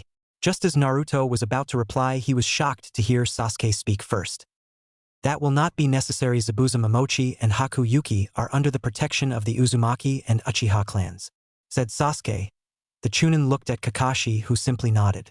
The Chunin let them go to the Hokage. Naruto, I've been meaning to ask you, how you know about village law? Kakashi asked in a curious manner. Well, Ota-san knew I was going to be clan head, so he taught me clan law, said Naruto matter-of-factly. The group made it to the Hokage tower and went into his office.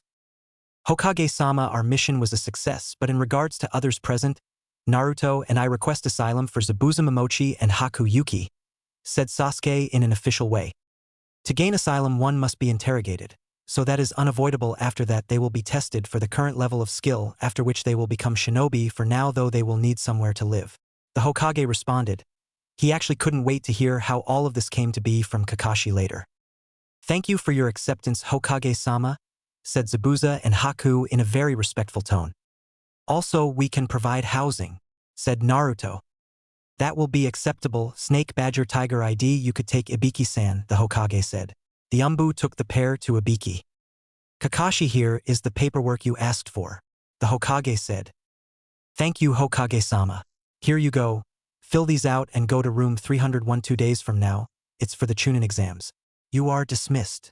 The group nodded and left the office along with Kakashi. Sasuke went home while Hinata and Naruto walked the village. Something interesting happened. In the council room, a familiar place to the Hokage, sat the council ready for his arrival. The Hokage walked in the room with full robes on and sat in his chair.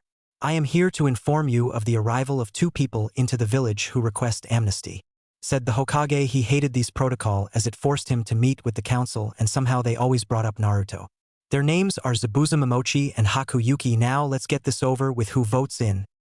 Hokage-sama, what do this ninja have that make them worthy of being given amnesty? Asked a civilian councilman who received nods from the rest of the council. The Hokage was hoping they'd just let it go on by. Zabuza Momochi and Haku Yuki helped with the completion of an A-rank mission. I'll go into detail after the civilian council departs. And upon completion, the Uzumaki clan and the Uchiha clan placed them under their protection. Zabuza Momochi was an A-class missing nin known for being a kenjutsu and assassination specialist. He was one of the 7 swordsmen. Haku Yuki is the last known member of the Yuki clan. She has the ice release Kekai Genkai.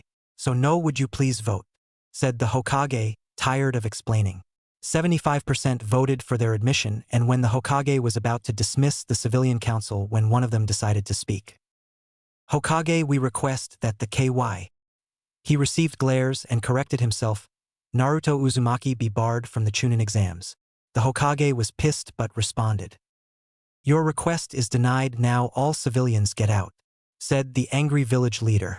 The civilians begrudgingly left as they were reminded how little power they actually had.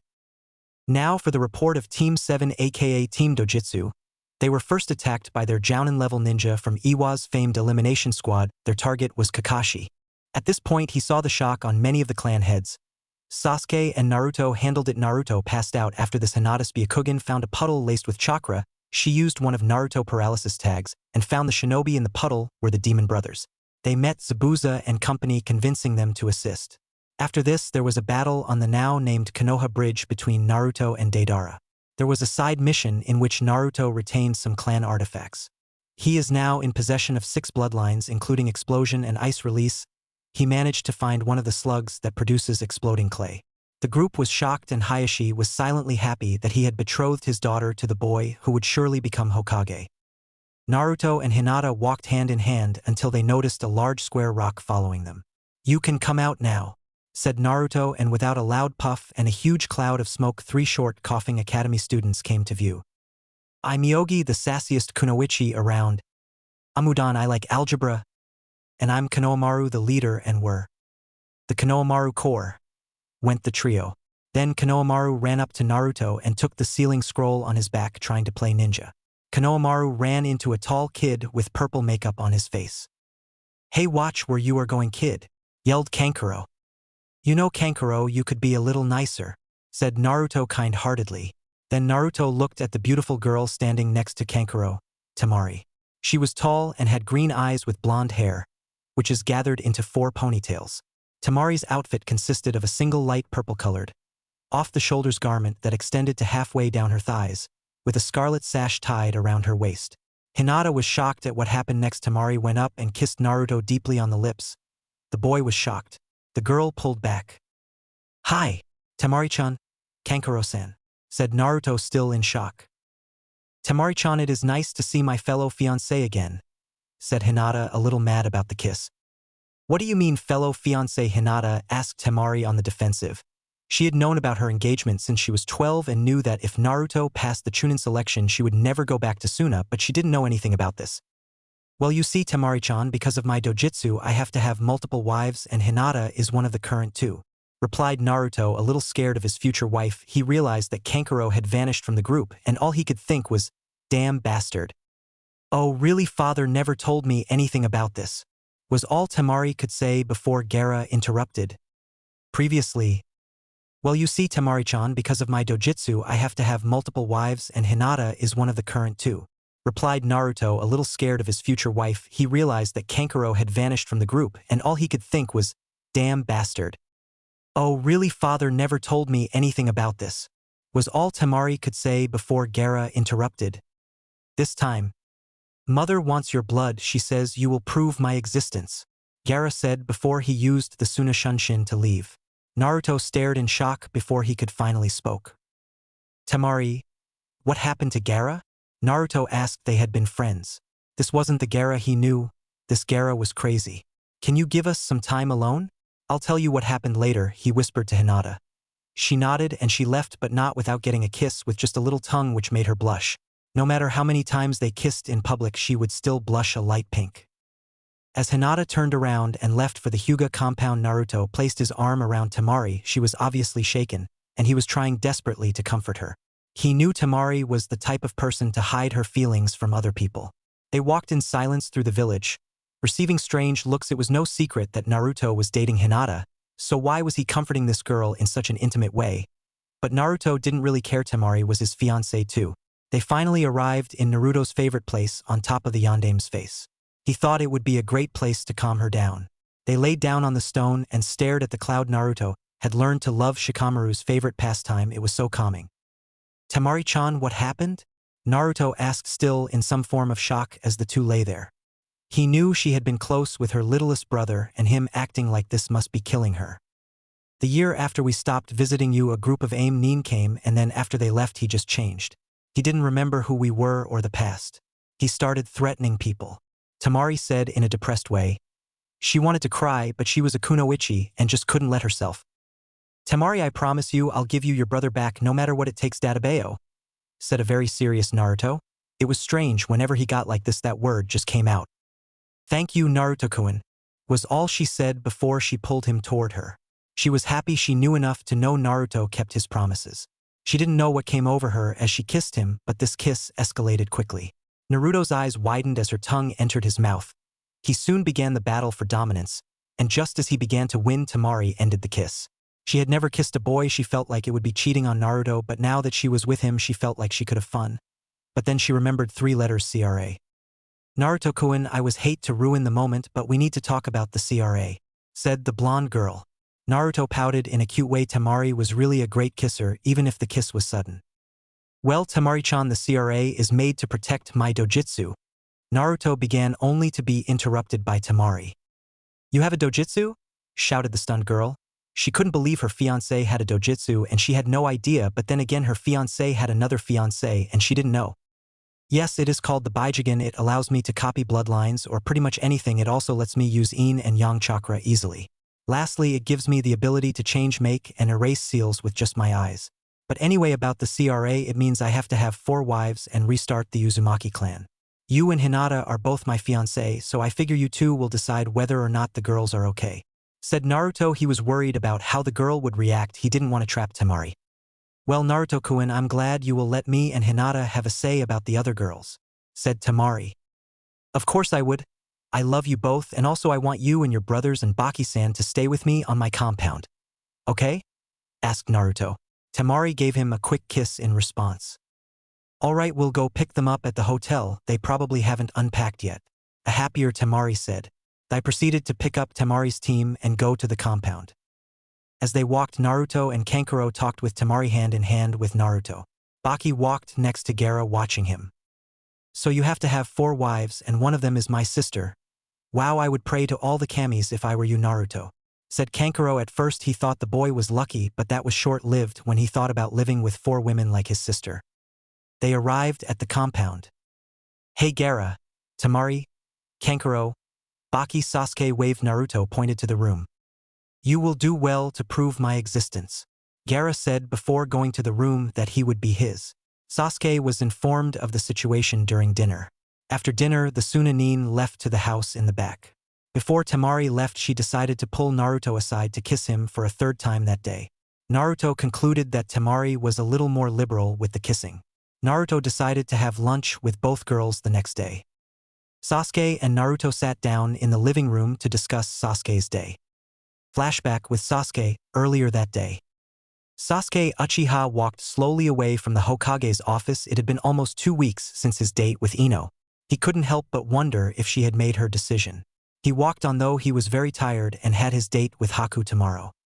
He made it to his compound after receiving bows from all the villagers calling him Uchiha-sama. He hated the way they kissed up to him, but then hated his brother. The boy walked through the gate and went into his home. He took off his ninja uniform and put on civilian clothes. He walked out of the bathroom and stared out into the room that was his parents' room. He just stood there for a minute. He proceeded into the room and went to lay on the bed. His finger got cut on the end table, and almost as if in slow motion, a drop of his blood fell to the floor. When the blood hit the floor, something happened that Sasuke wasn't prepared for. A bright red seal that reminded Sasuke of fire glowed on the floor. In the middle was the kanji for secret. After this happened, a trapdoor opened and Sasuke found 2 scrolls. Both were made of black paper similar to the kind Naruto had found in the safe house. He read the 2 scrolls. The first one read Secret Technique, Phoenix Fire Armor. He looked at the Jutsu scroll and saw why it was an S-rank technique. The amount of chakra it required was insane. Luckily for him though, ever since his blood promise with Naruto, his chakra levels was at the same level, so was Hinata's, but Kyuubi had said it couldn't work again. He took the scrolls into the backyard and learned the technique. It took him 20 minutes. It was a simple jutsu. It was just high on chakra. Basically the jutsu let chakra seep out in its fire transformation. Basically, as long as you have chakra, you have armor. You could also control the temperature. After he was done with the jutsu, he moved on to the second scroll, which was much larger than the first. He read the front. It said, Phoenix Summon. This was the second animal he had never heard of along with the Hydra. He wondered why both of these used black paper. He signed the contract. After that he performed the seals. He remembered because Jiraiya-sensei had taught them to all of them. He placed his hands on the floor, and then the pattern appeared. He yelled, Kuchios no Jutsu. Phoenix. A giant cloud of black smoke appeared before him. It was near 20 feet in height.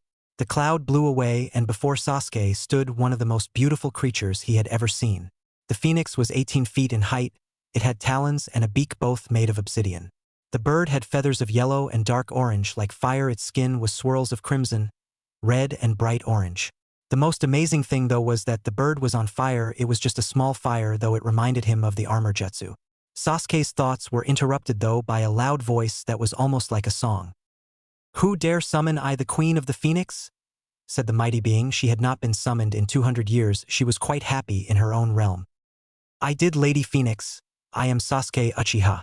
I am the last Uchiha. Said Sasuke. He knew that he shouldn't have the Phoenix Queen. Looking down at the young Uchiha, the Phoenix Queen sneered. I see. Another young Uchiha thinking he can just summon me at will. Well, Sasuke-chan, unfortunately for you, I will not squander my talent on just a mere child. So for me to allow you told the Phoenix contract, you must fight me. The Phoenix said, flapping his wings allowed him to rise to the air. Eternal flames of the Phoenix, Hano yelled before a white-hot ball of flame, the size of the Nidame's head, went barreling towards Sasuke. Field of distortion. Ceiling of fire, Sasuke shouted. It was one of the jutsu of the universal Mangekyo Sharingan. It created a large ring of Amaterasu flames that absorbed Keton Jutsu. Maybe this child is something special, those eyes are greater than his, thought Hano. Sasuke decided not to depend on the UMS, so he tried out another defense. Secret technique. Phoenix fire armor, shouted the boy as his body became covered in a thin layer of fire. Time to go on the offensive, thought Sasuke. Fire and lightning, eternal vortex of shocking flame, was all Hano heard, but Sasuke said something else, his under breath, secret seal. Pentagram of paralysis, he said. Hano had risen to the sky in avoidance of his Keton Raitun combination.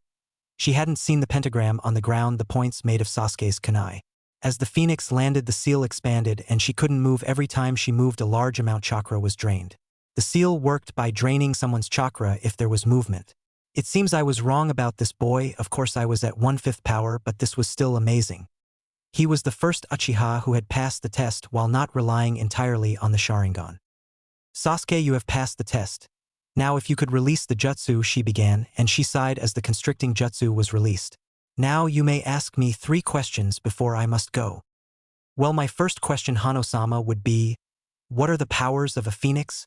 Asked Sasuke. He wondered how strong they were. How funny that just so happens to be the first question Saisho, your ancestor, asked me. The powers of the phoenix are many.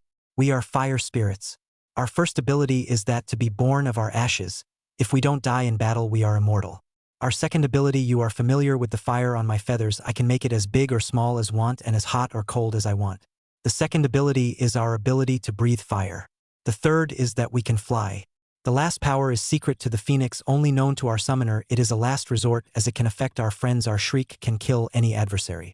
Said the phoenix. She had no problem boasting the strength of her species. My second question is the difference between black and white summon scrolls. The boy was curious. He had seen the monkey and toad scrolls, and they were different than the hydra and the phoenix scrolls. The difference is that the white scrolls contain normal animals and the black scrolls are mythical summons. We mythical summons are far more powerful, though the other summons are very powerful too, said the bird creature. All right, I have one last question. Will you be my summon? Asked the raven-haired boy. Sasuke. I stopped being a personal summon after Madara. I just can't do this. I'm sorry, but I think my daughter would be happy as your personal summon, said the Phoenix Queen before she disappeared. She was quickly replaced by a smaller phoenix of about 12 feet in height.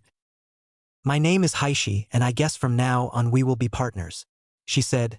They continued talking for a while, and then she poofed back to her home. Well, that was interesting, Sasuke said to no one in particular. Flashback end.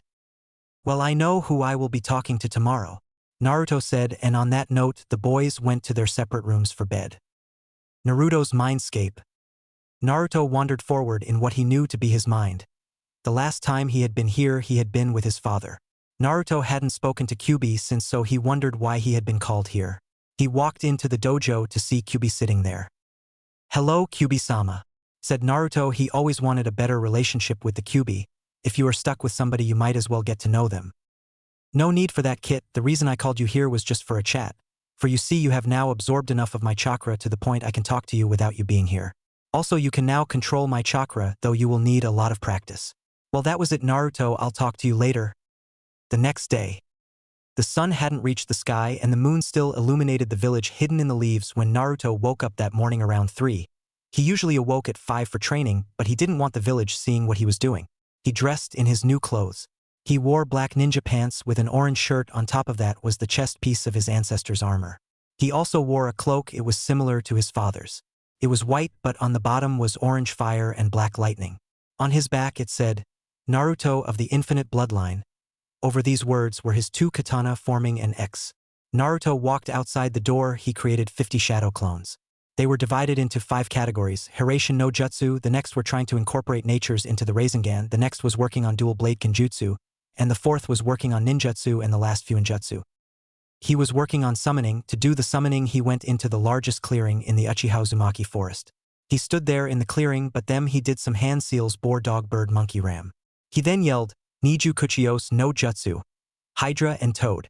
He pumped in all of his chakra. Naruto was in awe. In front of him was Gamabunta, which was who he was trying to summon, but standing across from him was the creature called Hydra. The creature in front of him was unlike anything Naruto had ever seen. Its body was covered in scales like a snake, but it had 4 legs and wings. It also had 7 heads. Gamabunta, the Toad Boss, and you must be the one who summoned me, the Hydra boss said, looking at Naruto with one of its heads. We, the Hydra, know a lot about you, Uzumaki Naruto, but if I may ask why you have summoned Gamabunta and myself? My name is Ryuoi, the Hydra King, by the way, said the beast who was now named. I summoned you here for the purpose of asking you a question. I am aware I can summon you both. I do want to know though, will the Toads and the Hydras become the summons of the Uzumaki clan? The boy knew that the Hydras and Toads were powerful and could help him to protect his clan. I will allow this, though the clan can only have a maximum of 10 summoner at a time, and these will also hold the Hydra contract. They will be given the contract by the clan head.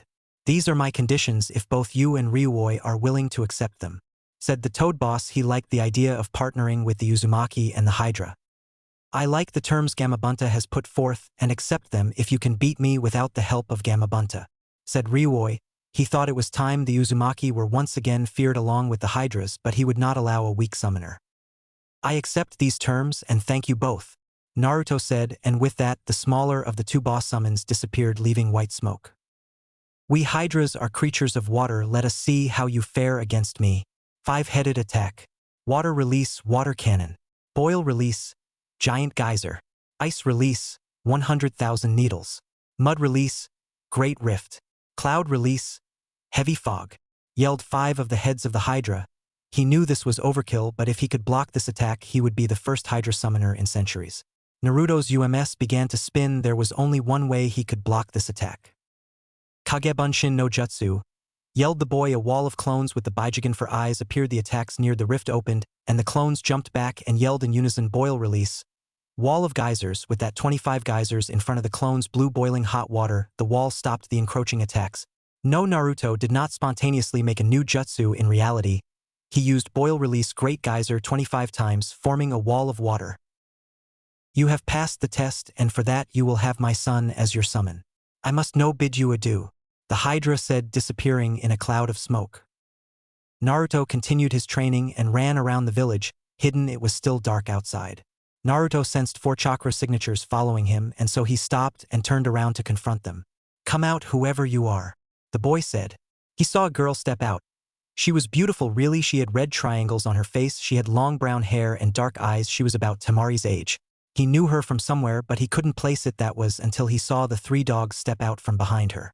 The girl was Kiba's 16-year-old sister, and a very pretty girl. Naruto wondered, Kyubi-sama, you think Kiba would kill me for asking out his sister? Knowing the Inuzuka, he would probably try, Kyubi replied. Too bad for him, Naruto thought. I'm going for it. You know it's not polite to stalk people, Naruto finally spoke up. Hana blushed slightly, unknown to Naruto. Don't flatter yourself. I was just training on following people in ambush, responded the girl. She thought Naruto was cute, and really, who didn't? The blonde hair and the blue eyes, not to mention he was very strong. Something all Inuzukas desired in a mate. Well, I could help you, if you would go on a date with me, Naruto said. And what about your girlfriend? Questioned the girl. She would be nobody's mistress, strong or not. Well, the CRA requires me to have 4 wives. The boy responded, not wanting her to think he was a pervert. Well, when would this date be? Asked the girl. In truth, if he had to have 4 wives, she wouldn't mind going out with him. From what she saw around the village of how he treated, he was a gentleman.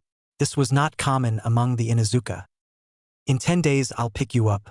See you then, Naruto said before he disappeared in a Katan Shunshin. The sun was now overwhelming the people of the leaf on this hot summer day. The Sunagenin thought the villagers were crazy if this was hot. The light shined in on the 2 girls sitting inside the Korean barbecue. The 2 girls were in an awkward predicament. 5 minutes ago, the Umbu walked into the restaurant and walked to the table. Naruto had seen them when they arrived. Naruto-sama, your presence is requested in the council room immediately, the Umbu said. Thank you, Naruto responded. The Umbu proceeded to shunshin away. Naruto smiled sadly at the girls. They had just arrived and he had to go. Temari-chan, Hinata-chan, I have to go. Here is some money for you both, the boy said, and then he kissed both of them in a chaste way before using the Raitun shunshin away. The 2 girls sat quietly eating their beef and rice. So, Hinata, I think we should establish some rules in this harem, said Temari, trying to break the silence. I agree. I think the first thing we should talk about is where we will all sleep. Hinata said she agreed with the rules and the things they needed to discuss about the arrangements. Yeah, you're right, I never thought about that. I guess we could take turns sleeping on the same bed? Or just have a really big bed. Finished Tamari. The girls continued talking while they ate and later went shopping. The girls were friends since they were little after all. They decided whatever happened they would do this together. Naruto landed in front of the Hokage's tower. He moved inside and went into the room that was meant for the council. He entered the room and saw that all the clan heads were there. He sat in a seat across from his brother. They were towards the end of the long table. The Sandaime saw that everyone was here. This was the worst thing he was going to have to say since he announced the start of the Fourth Shinobi World War. Are you all familiar with the Kiri bloodline purges? Asked the third Fire Shadow. He received nods all around. Well, the leader of the rebellion, Mei Terumi, has sent us word of a meeting between the Otokage and the Mizukage. They plan to invade Konoha during the last stage of the exams. He gave the room some time to take in this news. Naruto, Sasuke. Team Dojutsu will remain, but you two will be promoted to Jounin and Hinata Chunin. You will still take part in the exam so we don't raise suspicions. Finished the Hokage. That means I am getting married in a month and a half, said Naruto in shock. Hokage-sama, Naruto and I now hold 2 of the 5 most powerful summons. We will be sure to summon them that day in preparation for battle, said Sasuke. He and Naruto swore to defend the village like Itachi would have wanted. What are these summons, if I may ask? Questioned Hayashi. The Phoenix and the Hydra, said Sasuke, figuring they wouldn't know about the mythical creatures. You hold the summons of legend. I thought they were mere myth, said Hayashi in one of the few moments he allowed emotion. Naruto-kun was the chorus made by Hinata and Temari as Naruto entered the Uzumaki clan's head house. Naruto was glad to see the girls being friendly with each other. How are my 2 favorite girls? Questioned the boy before kissing them both. He was nervous about telling them of the now soon approaching marriage. Girls, I need to talk to you. Well, the first thing is pretty minor. I asked a girl out on a date. He saw the looks on their faces. They were mad. Of course you two will decide if she is okay or not, he said, trying not to get into too much hot water. Who is this girl, Naruto-kun? Asked Hinata. She didn't want some fangirl tricking Naruto, who was at times a little too trusting and gullible. Hana Inuzuka, said Naruto nervously. Would they approve, he thought. Well, Hana is nice. I think she'll be fine, Naruto-kun, but she will need to talk to us before the date, said Hinata, worrying about another older girl being with Naruto. What is the other thing you wanted to tell us, Naruto-kun? Asked Temari, who was worried about this Inuzuka girl, despite Hinata's statements. Well, this is an A-rank secret. Directly after our exam, Sasuke and I will be Jounin and Hinata a Chunin. Team Dojutsu will remain though, so in a month and 10 days we will be married. Naruto said. He hadn't had a single clue how the girls, but this wasn't it. Well, I guess it was a bit shocking for them, the boy thought. He moved the girls into 2 of the bedrooms, and while they slept he went outside. Gaara stood outside of Naruto's home. He could no longer wait. He wanted the Kyuubi's blood. Naruto walked outside and saw Gaara. He activated his Baijigen, and that is when he saw it. Gaara had 2 seals, one of which was a seal to inhibit the mind. This means Shikaku was in control, Gaara thought Naruto. Then he said in a whisper as not to alert Shikaku, mental inhibitor release. Using his Baijigen, he removed the seal. He saw Gaara drop to his knees. I guess it worked, Naruto thought. I'm sorry I hurt them, they hate me. Help me, Naruto, Gaara said. He watched as Naruto came forward and touched his forehead, entering a joint mindscape. Gaara, it wasn't your fault. I know it wasn't. I don't hate you. You are and always will be my friend. Also, your brother loves you and so does your sister. Can you tell me how this happened? Said Naruto. He wanted to know who had hurt one of his precious people. The ninja from Amigakure. He knew I was a Jinchuriki. He trapped me and threatened my family. He then sealed me and then gave Shikaku control, and I was trapped in my mind watching. Shikaku couldn't become fully formed though, because of when Jiraiya-sama fixed my seal. Finished Gaara. He couldn't wait to see Temari and Kankuro. Temari, Kankuro, and a newly freed Gaara spent the night talking. They hadn't all spoken in 5 long years. Gaara was ecstatic. The 3 of them were ready to become Chunin. Naruto, Sasuke, and Hinata walked into the door of the academy. They proceeded to walk up the stairs. They found a large group of genin. They then saw Neji and his team kneeling on the floor.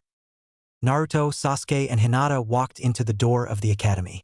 They proceeded to walk up the stairs. They found a large group of genin. They then saw Niji and his team kneeling on the floor. Now, Naruto and his team walked forward to find the Team 9 begging for the permission to enter a door that was obviously under Jinjutsu. They walked past the scene, dispelling the Jinjutsu, and went to the real room 301. They entered it, and inside they saw the so-called Rookie 9. "Sasuke-kun, you're here!" Sakura shouted with joy as she jumped on the boy.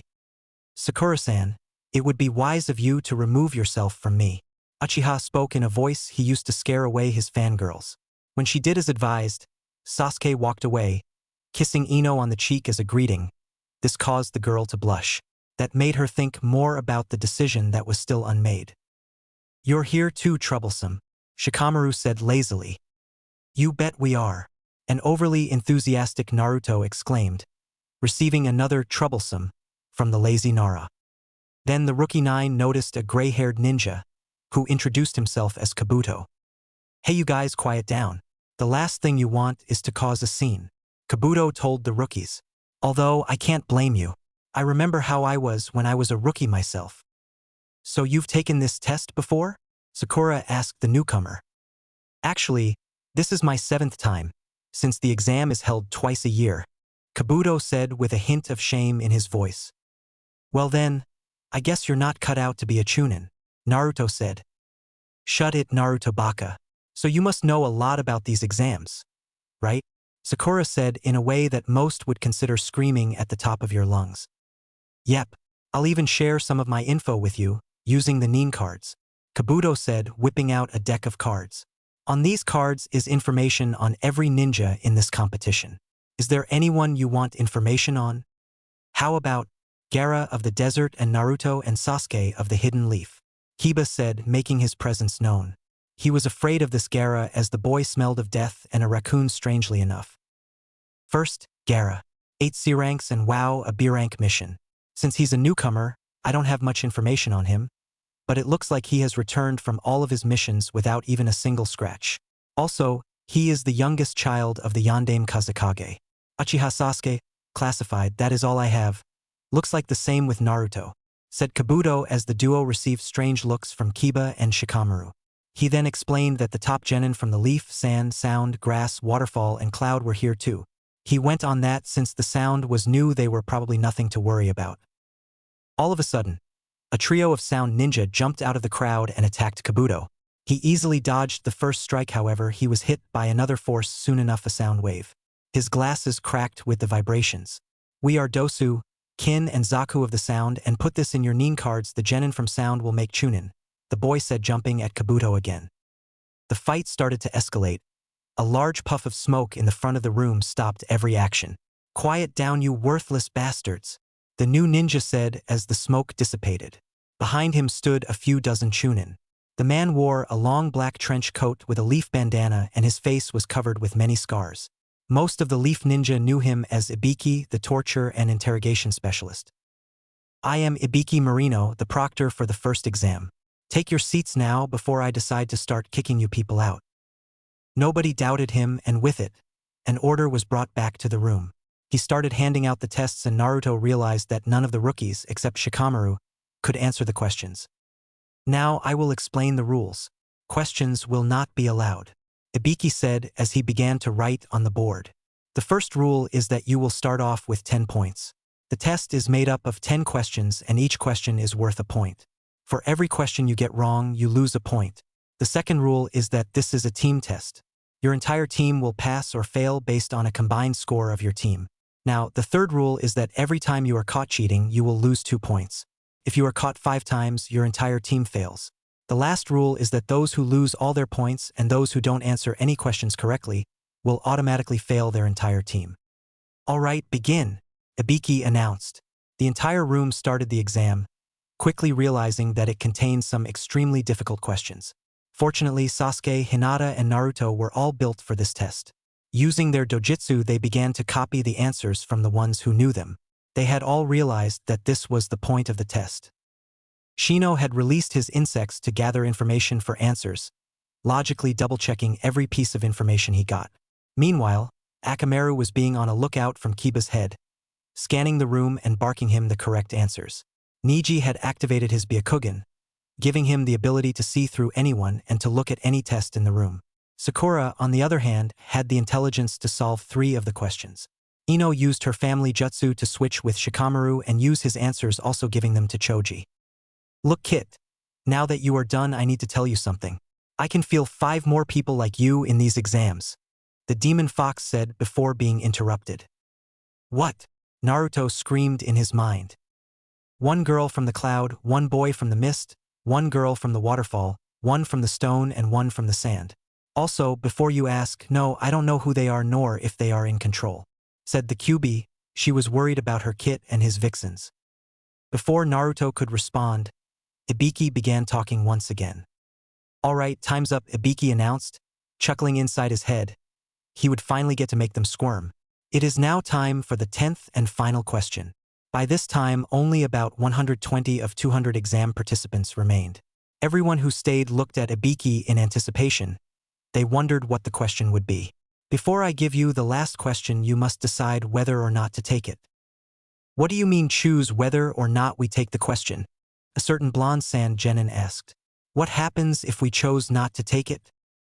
Well, that is simple enough. In that case, your points are instantly dropped to 0 and you with your whole team fail the test, Ibiki explained. What does that mean? Of course we will take it then. Another test taker shouted, wondering what was going on. It wasn't making any sense under these conditions. Who wouldn't take it?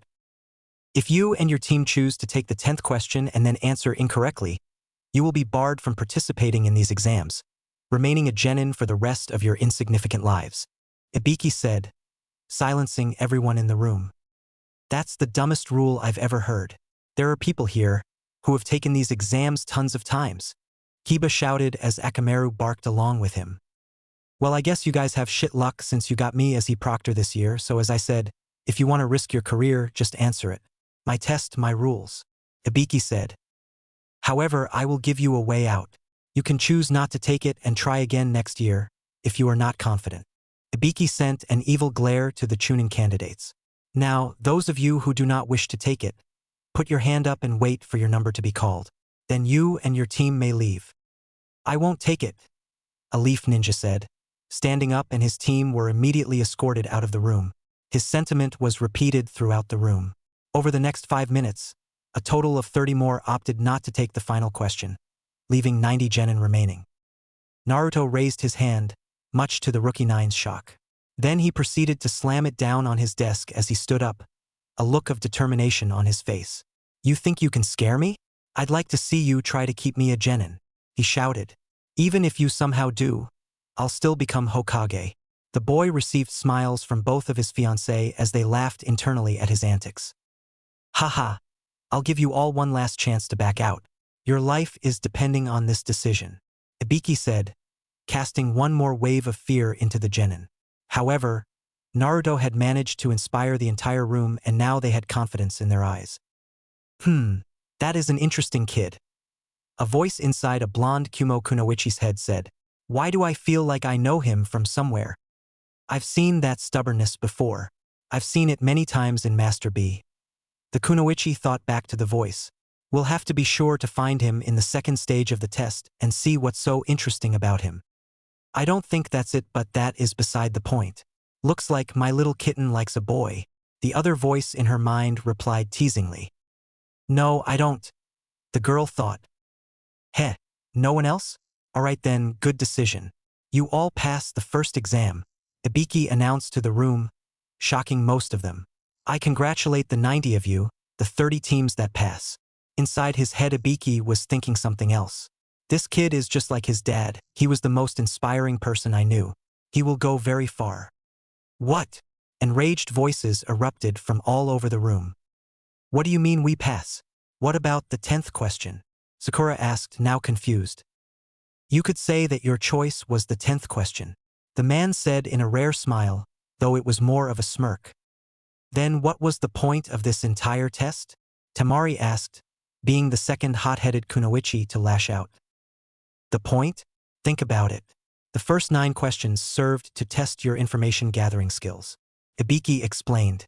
This test was designed to put pressure on the entire team as each member would be forced not to mess it up for their team. However, the questions on this test were much too difficult for most genin to answer alone, so everyone came up to the same conclusion. You would have to cheat to score. The whole point of this test was to make you cheat, but without getting caught. A few of the candidates got the purpose right away. Now, mixed into the group, there were a few chunin who had already taken this exam and knew the answers. This was to help you guys out and to give you accurate information. This is because, Ibiki said, removing his bandana, only revealing a bunch of scars covering his entire head. Sometimes, information is more important than life, and on the battlefield people give their lives to acquire such information. Everyone saw the scars and screw holes on Ibiki's head and cringed a little at the image. Is this what life as a ninja is like? Many in the room thought. If the enemy notices you, there is no guarantee the information you obtained will be accurate, Ibiki stated. Remember this, a proper information can be a powerful weapon for you and your comrades. This is why we had you gather information through cheating. This clearly separated those who did and those who did not have the right abilities. Wait, then what about the 10th question? Tamari asked, understanding the purpose, just a slightly curious. But the 10th question is the true purpose of this test. The take it or not take it decision. Ibiki paused momentarily. Let's say you become chunin and your mission is to steal an important enemy document. You don't know the number nor the skill of the enemy. Do you accept the mission? Because you don't want to die? Because you don't want your comrades hurt? Can you avoid this dangerous mission? The answer is a no. Ibiki let out a slight grin. Those who aren't willing to put their lives on the line. Those who cling to the uncertain future of, there is always next year, and then walk away from their chance. Those pieces of trash who can only make cowardly choices, don't deserve the right to become chunin. That's how I feel, Ibiki said. You have made it through the entrance of the first test. I wish you guys luck. Hell yeah! Naruto shouted out, again receiving smiles from his fiancée. They weren't the only ones, as the room was full of smiles of those who happily passed. As everyone smiled, a black pack came crashing through the window along with a poster. A shorter lady with violet hair crawled out, wearing a coat and an orange skirt with mesh underneath. This is no time to celebrate. I am Anko Mitarashi, the second exam proctor. Now I want you maggots at the training grounds 44. Ask your sensei where to find it. If you're late, you're disqualified, said Anko before her body flickered away. After a while, the genin gathered in front of a forest which was surrounded by fences, each panel holding a sign saying, "Danger! Keep out," scaring most of them. Welcome to the second stage of these exams. Right now you are standing in front of the training grounds 44. In the Leaf Village, we call this place the Forest of Death, Anko said in a hiss, instilling fear in the hearts of the genin as most of them gulped. Heh! All of you will know why this is called the Forest of Death soon enough. All of you will find out why it is called the Forest of Death soon enough. Naruto mumbled to Hinata, making her giggle at Naruto's mocking of the proctor.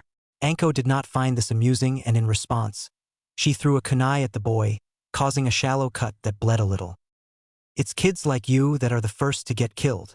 She licked the blood off the boy's cheeks, earning glares from Hinata and Tamari. Kids that are cocky. Before Anko could finish talking, she was interrupted. Here is your kunai? A grass genin said with a hiss. Thanks, but if you ever sneak up on me again, I can guarantee that you will die a slow and painful death, scaring everyone again. And then she spoke again. Before we begin this test, all of you need to sign these forms. As she finished talking, the forms have been handed out to every genin, possible future chunin. Wait, why do we have to sign these? Questioned a genin from Rain. Because people die in these exams, and without your signature on the form, the responsibility for your death would fall on the leaf, and we don't want that, right? It also helps to prevent wars, said Anko. Now I'm going to explain this test. There are 30 teams. Each team will check into this booth and receive either an Earth or a Heaven scroll. 15 teams get Earth and 15 get Heaven. In the middle of this forest, there is a tower where you have to bring one Heaven and one Earth scroll to. As she said this, every team glared at each other. Now, this area is a dense forest with a river running through the middle. As I said, the tower is located at the middle of the area, about 10 kilometers from each side. Anko said, holding up a map of the area. Around this perimeter, there are 44 locked gates. This will be considered a survival exercise. You may use any weapons or jutsu to complete the task. The only rule is that you cannot open the scrolls until you enter the tower with both of them. Other than that, there are no rules and killing is allowed. Also, there is a time limit. The test lasts 120 hours or 5 days. If you are not at the tower at the end of the time limit, your team is disqualified.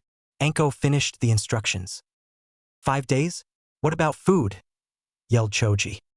Oh, there is enough food, you just have to find it. Finished Anko. With all of that said, the teams checked in and got their scroll. Then they all lined up at their respective gates. Sasuke, how do you want to play this? Asked Naruto as they ran through the forest. Let's make a camp about a kilometer away from the tower.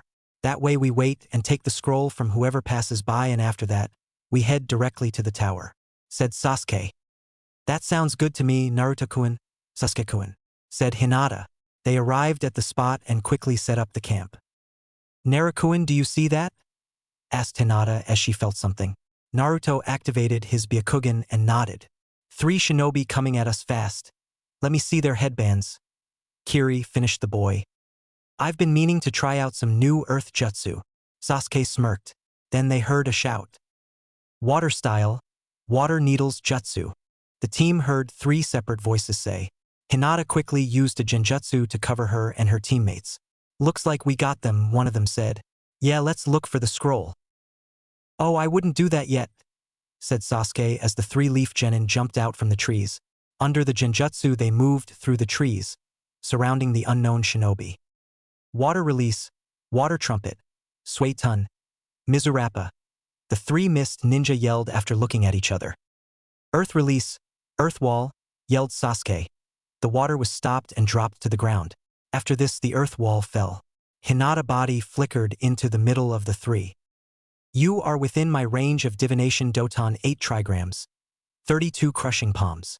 This was the jutsu Hinata had just finished. The beauty of it was the fact that unlike the regular gentle fist, you didn't have to make contact with as many tenketsu because of the earth chakra. Hinata's palms moved as she hit the pathways of the 3 targets. When she was done, her 3 opponents fell and a scroll escaped from their clothes. Nice job, Hina-chan, Naruto said, jumping from the trees, giving Hinata a kiss, making the girl blush. You guys can get all lovey-dovey back at the tower. Let's move out, Sasuke said. They had been out here for 5 hours and the sun was setting down. Kukuku. Sasuke-kun, what's the rush? Asked a grass genin who jumped from a tree. How do you know us? Asked Naruto wearily. This guy isn't a genin, Naruto-kun, he smells of snake. I think this man is Orochimaru, finished Kyuubi, making Naruto gasp in shock. Oh, but I make it a point to learn the names of my teammates, students, Naruto-kun, said the grass genin. Orochimaru, whispered Hinata, terrified of the snake man. I don't plan on killing you 3 just yet, so I'll be leaving soon. But before that I will test you, and then I just want to give Sasuke a parting gift. Binding snake jutsu. Hinata and Sasuke were now stuck in a wrapping of snakes. Naruto launched himself toward the snake Sannin, wishing he could have mastered the flying thunder god before the exam. Oh, but Naruto-kun, I was hoping for ninjutsu, not taijutsu, said Orochimaru. Naruto appeared behind Orochimaru as he avoided a punch with substitution. Naruto aimed to kick the man and succeeded only to find a Hibi Bunshin. Kukuku over here. Wind release, great breakthrough, the Sannin said. Fire release. 10,000 fireballs, Naruto countered. The fireballs came out of his mouth and went toward the gust of wind. The attacks cancelled since the wind was stronger. Lightning release. Giant ball of thunder, yelled Naruto. Earth release. Shield of the twin snakes, said Orochimaru. Before Naruto knew it, they were engaged in taijutsu once again. Orochimaru double feinted a punch and kick combination. This was followed by Naruto being kneed in the stomach. Naruto grabbed his stomach and fell. Orochimaru passed him, biting Sasuke. The boy screamed. The snake jutsu released, the boy fell. Looks like the heaven mark, not surprising. Well, goodbye, Naruto-kun, said the snake as he shunshined away before Naruto or Hinata could even react. Naruto saw the gift that was given through the evil sealing method. He was sickened by that man Orochimaru. Bye, Jigen, Naruto yelled as he walked toward Sasuke. He looked at the seal and saw it was lacing Sasuke's chakra with Orochimaru's. He activated his Byakugan no Kitsune and sealed of his pathways around the marks to keep it from spreading. He activated his Baijigen again and placed a purification seal on Sasuke's shoulder. It cleaned away Orochimaru's influence. He thought about it for a while. The Baijigen couldn't remove it because it wasn't really a seal, it was just a chakra storage seal. So if he destroyed the seal, the chakra would flood Sasuke's system. He had to destroy the chakra, and he only knew of one thing that could absorb and destroy chakra. Amaterasu yelled Naruto after he switched to the UMS. Hino could safely remove the seal. Baijigen, Curse Seal of Heaven release. The trio ran through the forest. While two of them did anyway, Sasuke was slumped over Naruto's shoulder. They heard a voice through the trees. Decapitating airwaves, said the boy in the trees. The duo dodged. 3 people jumped out from the trees. I wouldn't be going anywhere. Orochimaru-sama wants him dead, and I plan to deliver, said the first one. If he remembered, his name was Dosu. I don't have time for you. Shadow clone, Tsukanami. Naruto yelled. This is the world of Tsukanami, and in this world, I control everything. I'm only going to knock you out long enough for us to get to the tower, said Naruto. The world around him was pitch black, and in front of him stood the 3 that had looked into his eyes. He had made it, so they were fighting their precious Lord Orochimaru. Hinata, we need to go, said Naruto as his eyes faded to their normal bright blue. He picked up Sasuke and they were on their way. They opened the door to the tower. They saw the clue above them and opened their 2 scrolls. Congratulations, you made it, said Kakashi. I was hoping you guys would have broken the record set by Team Minato, but I can see something happened, said Kakashi. We were attacked by Orochimaru. He put a curse seal on Sasuke, but Naruto successfully removed it, said Hinata. That statement led to a retelling of the story. They watched the teams come in one by one. Temari's team had already been there before them. Afterwards, on the second day, the Mist, Stone, and Cloud teams came. On the late 4th day, all the other rookie Genin teams came, as well as Kabuto's. The 5th and final day came along with the Sound team, along with the Waterfalls one. The second day had come and Naruto laid in his bed. He was exhausted. Using the Tsukanami on 3 people with an EMS would kill anyone else, but with the UMS it only made you dead tired the next day.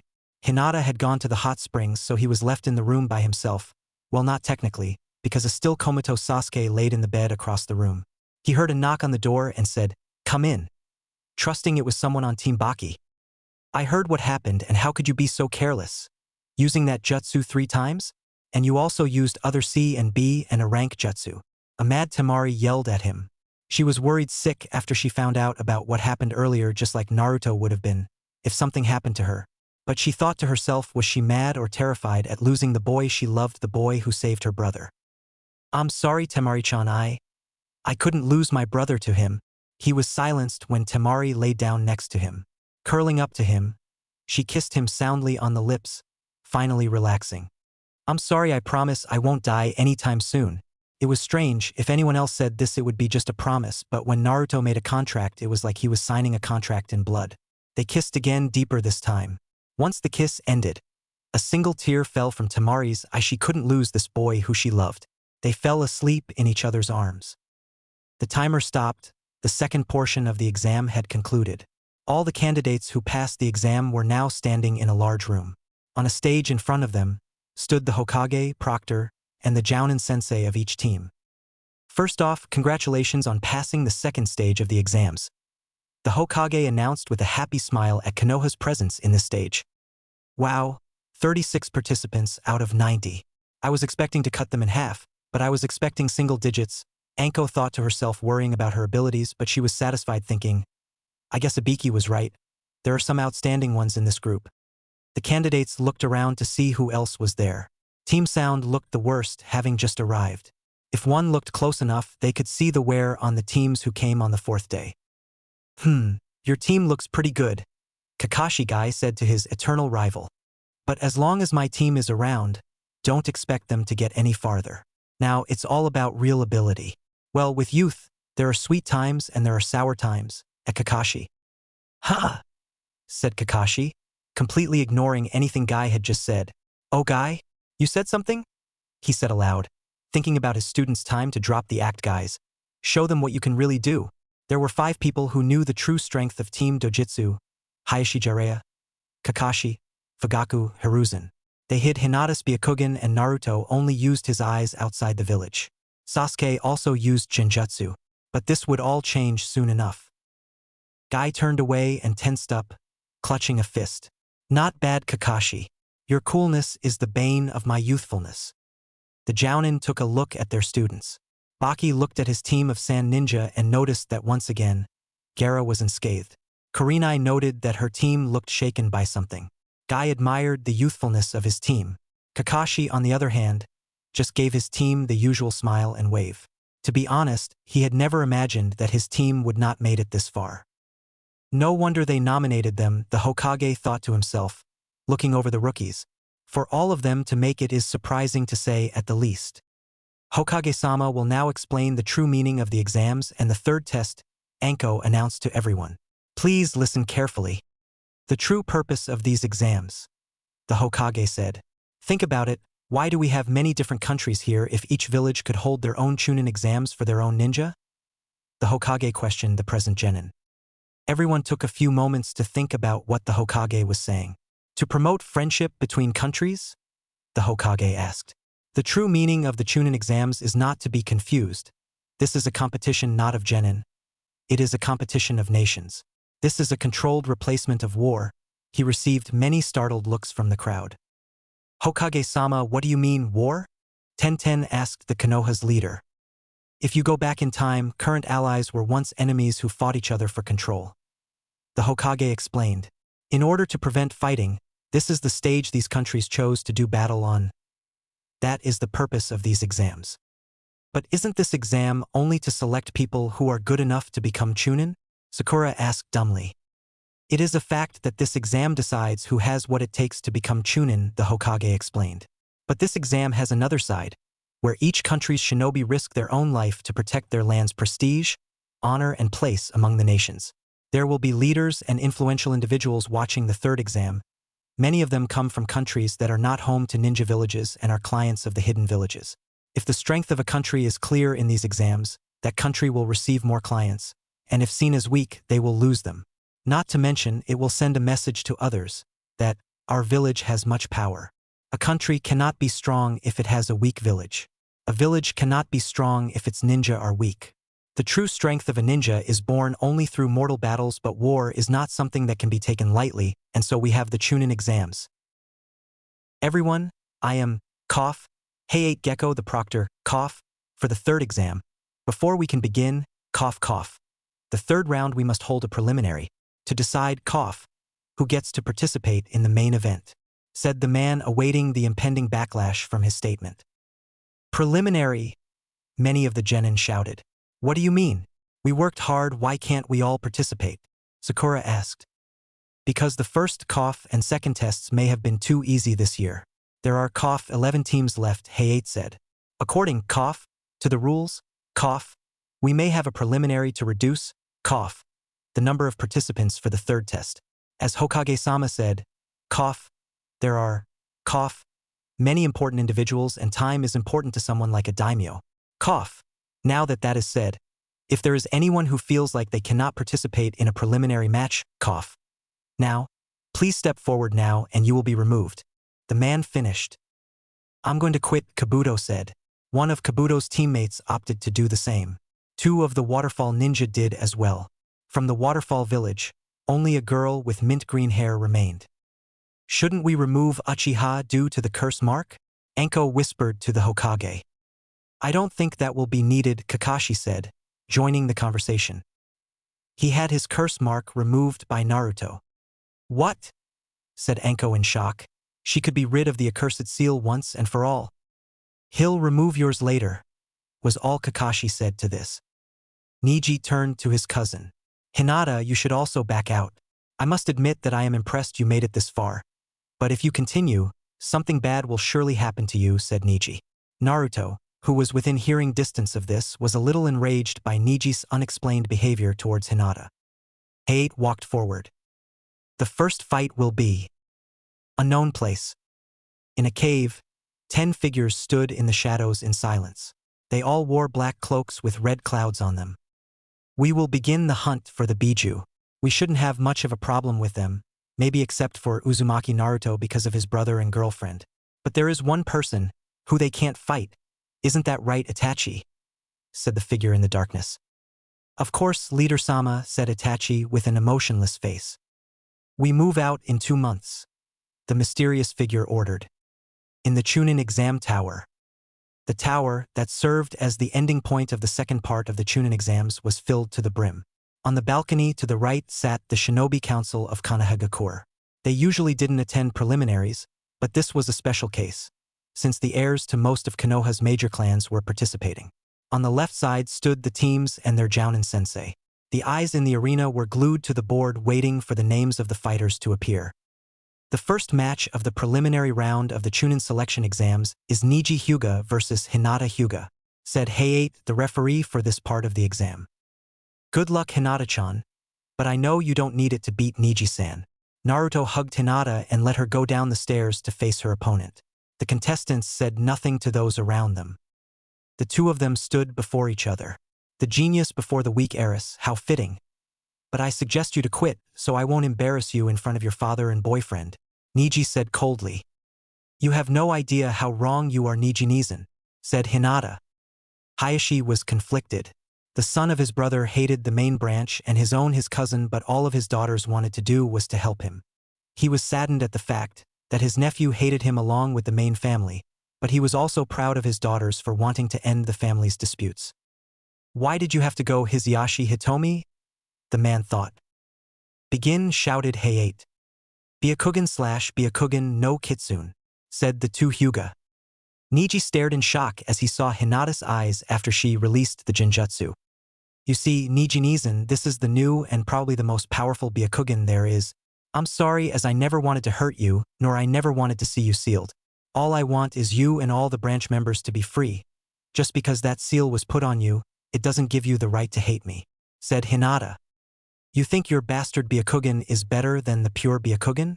I will show you the truth, said Niji. This is the true power of the Byakugan, you failure. He spat. The two engaged in combat, and it soon became clear that in Jukin in its purest form, Hinata was slightly behind. An heiress that can't master the style, why don't I beat you at your own main branch games? Said Niji as he got into the 8 trigram stance. No genin alive can beat Niji when he uses this thought 10-10. You are within my range of divination. 8 trigrams 64 palms, yelled Niji. Protection of the 8 trigrams 64 palms, said Hinata. Hayashi looked on in awe at Niji. He had mastered the technique without any help from the main branch. He looked on in awe at Hinata too, as she had developed the defense for one of the most powerful Hyuga styles. He hardly ever worked with her. Clearing his thoughts, he stared at the fight, where Hinata focused on new moves for the 8 trigrams. The two of them met, with Hinata blocking every single one of Niji's 64 palms. Impossible, no one can beat Niji, thought a shocked 10-10. Niji, I don't want to do this, you should forfeit now, said Hinata. What are you going to do, failure? Even if you can defend, you still can't win. Or are you going to use the seal on me? Said a bitter Niji. I never even learned how to Niji-Nissen. Right-ton 8 trigrams, 32 pulses, said Hinata. Niji tried to block, but every time he did, he was hurt by the right-ton chakra. That shocked him, slowing his reactions. In the end, he laid paralyzed on the floor. Hayashi was still in shock as his daughter had greatly improved on the 32 palms, and it now caused more damage to the person. Niji fell to the floor. How is this possible? Asked Niji before he passed out. Tenten looked on in the same shock. Guy also looked at Kakashi. Niji, I never wanted to hurt you. I love you, as you are my cousin, and one day I hope you will understand that, said Hinata. She didn't use the full power of the attack, knowing it could seriously harm her cousin. Winner, Hinata Hyuga, said Hayate as she went up to the balcony and Niji was carried away. The crowd cheered for Hinata, Naruto more than the others. Then once the crowd settled down, the names on the screen began cycling again, until they reached a stop. Hyuga-sama, I was unaware of this new dojutsu. Tell me, is it of the same origin as the Baijigen? Asked Shibi. Ah yes, and as for its abilities, Aburame-sama, it will be discussed in the council meeting after this, said Hayashi. The next match, Omoi versus Choji, went by fairly quickly. Omoi was a ninjutsu specialist and his taijutsu was fairly good, so it was quite easy for him to use his agility to tire out Choji. The third match is Akatsuchi versus Shino. Begin. said Hayate. Earth Cuffs Jutsu, said Akatsuchi, the jutsu causing Shino to be stuck in place. This was purely a game of time, as Akatsuchi had fairly large chakra reserves and Shino knew it would take a while to suck away his reserves. Akatsuchi, on the other hand, was fighting to complete his most powerful jutsu. Double Earth Dragon Bullets, said Akatsuchi, and the dragon took form and began its journey toward Shino. It was close and Shino knew he couldn't dodge it or make a bug clone. Akatsuchi's Earth Dragon was getting closer to Shino, but then the dragon began to crumble as Akatsuchi's chakra was drained. As Akatsuchi fell to the ground exhausted, a ball of dust hit Shino. Aburame Shino is the winner, said Hayate as another participant was sent to the medical ward for treatment.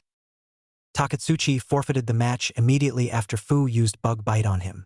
In truth, he was out of his league, being the weakest genin in IWA who made it this far only because of his team. Sakura Haruno versus Yamanaka Ino. The two girls made their way to the floor. Ino Pig, I'm going to kick your ass and then Sasuke-kun will be all mine, said Sakura while Ino giggled. What? Ino Pig, you think you can beat me? Questioned an angry Sakura, upset at being laughed at. Sakura, Sasuke-kun and I actually really care about each other. So even if by some kami-given miracle you manage to win, he and I would still be together, said Ino in an especially uncaring tone that served only to further aggravate Sakura. You stupid bitch, screeched Sakura. So how about we end this talking and get on with the fight? Begin. Just as Hayate said this, Sakura ran forward, punching Ino to the ground. Ha! Take that, Ino Pig.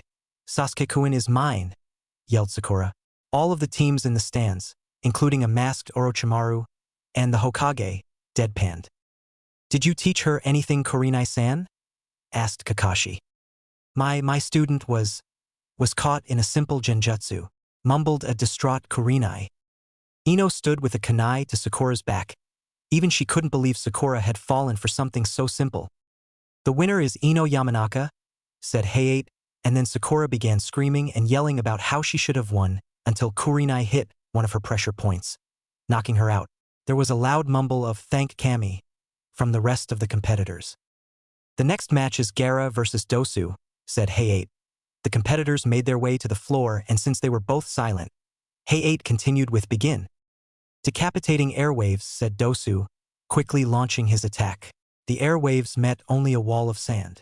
Dosu ran up to the wall and said Kayamaizen, but the wall only rippled. Your attacks are useless, said Gaara on top of the wall. Suddenly 2 arms came out from the sand grabbing Dosu. Proctor, I would prefer not to crush him, said a calm Gaara. Winner Sabuku no Gaara, the proctor said. After that, when the ring was being cleaned, Naruto saw his name pop up on the board. Naruto Uzumaki versus Kiba Inuzuka.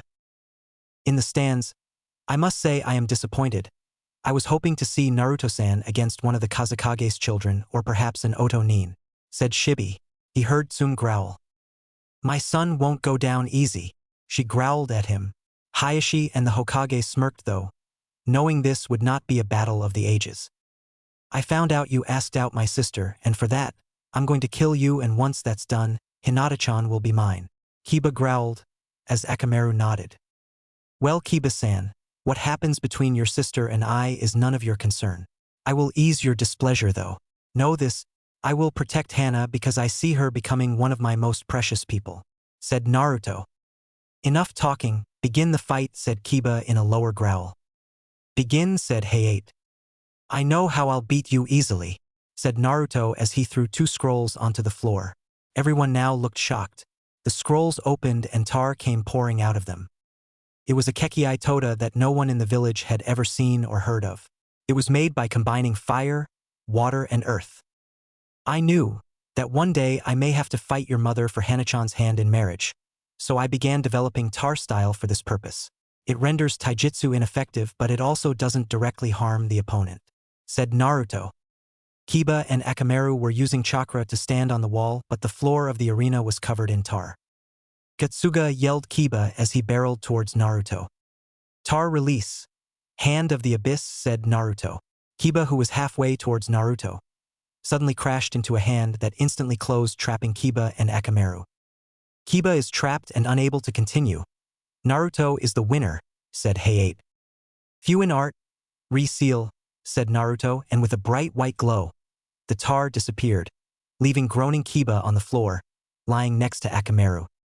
The matches kept going, not many really interested Naruto. He already knew what he was going to be doing for training. He did, however, keep his eyes open, looking for Kekkei Genkai. After a moment, he then heard a very familiar name called. Sasuke Uchiha versus Zaku, said Hayate. The two just glared at each other and Hayate continued, seeing they were both ready. Begin. I heard you tried to hurt my brother and his fiancée in the forest, said Sasuke, glaring as he dodged Zaku's pathetic attempts at taijutsu. Why does that matter? Asked Zaku in a dead voice, still terrified from his previous ordeal. Well, nobody will ever hurt my precious people, and I know the best way to make it so you will never even try to hurt someone again. You know that technique Naruto used? Well, he isn't even a true master. Tsukuyami. They appeared in the black world. For 72 hours outside or 700 years in here, there are like 259,000 seconds in 72 hours. 1 second is equal to 1 day, and your punishment is to relive the memories of every person you have hurt but from their perspective. Said Sasuke. He returned to the real world and left Zaku to live the next 72 hours and 59 minutes of his punishment. Sasuke Uchiha is the winner, said Hayate as Zaku collapsed. The rest of the matches were inconsequential and Naruto didn't even bother watching them. Now all of the winners will draw a number to determine the matches of the next round. The winners made a line and drew the small papers. Now please, one at a time, announce your numbers. Enko hissed. 1, said Naruto. 10, Yujito spoke quietly. 8, Kin said. 4, said Utakata. 2, Kuratsuchi told them. 3, said Gaara. 11, Fu mumbled. Troublesome. 9-inch, said Shikamaru. 5, smirked Sasuke. 7, smiled Ino, glad she wasn't fighting Sasuke. 6, frowned Hinata. She would have to fight one of her best friends. 12, finished Omoi.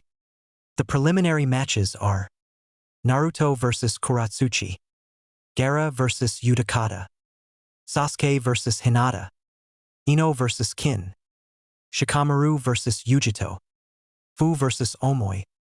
You have 1 month to prepare. Dismissed, said Enko. Konoha Council Room. Okay, this meeting is about the results of the preliminary matches as well as the possible invasion. The Hokage said, we will first discuss the invasion and then some aspects of the preliminaries and then the civilian council will be brought in, said the Hokage.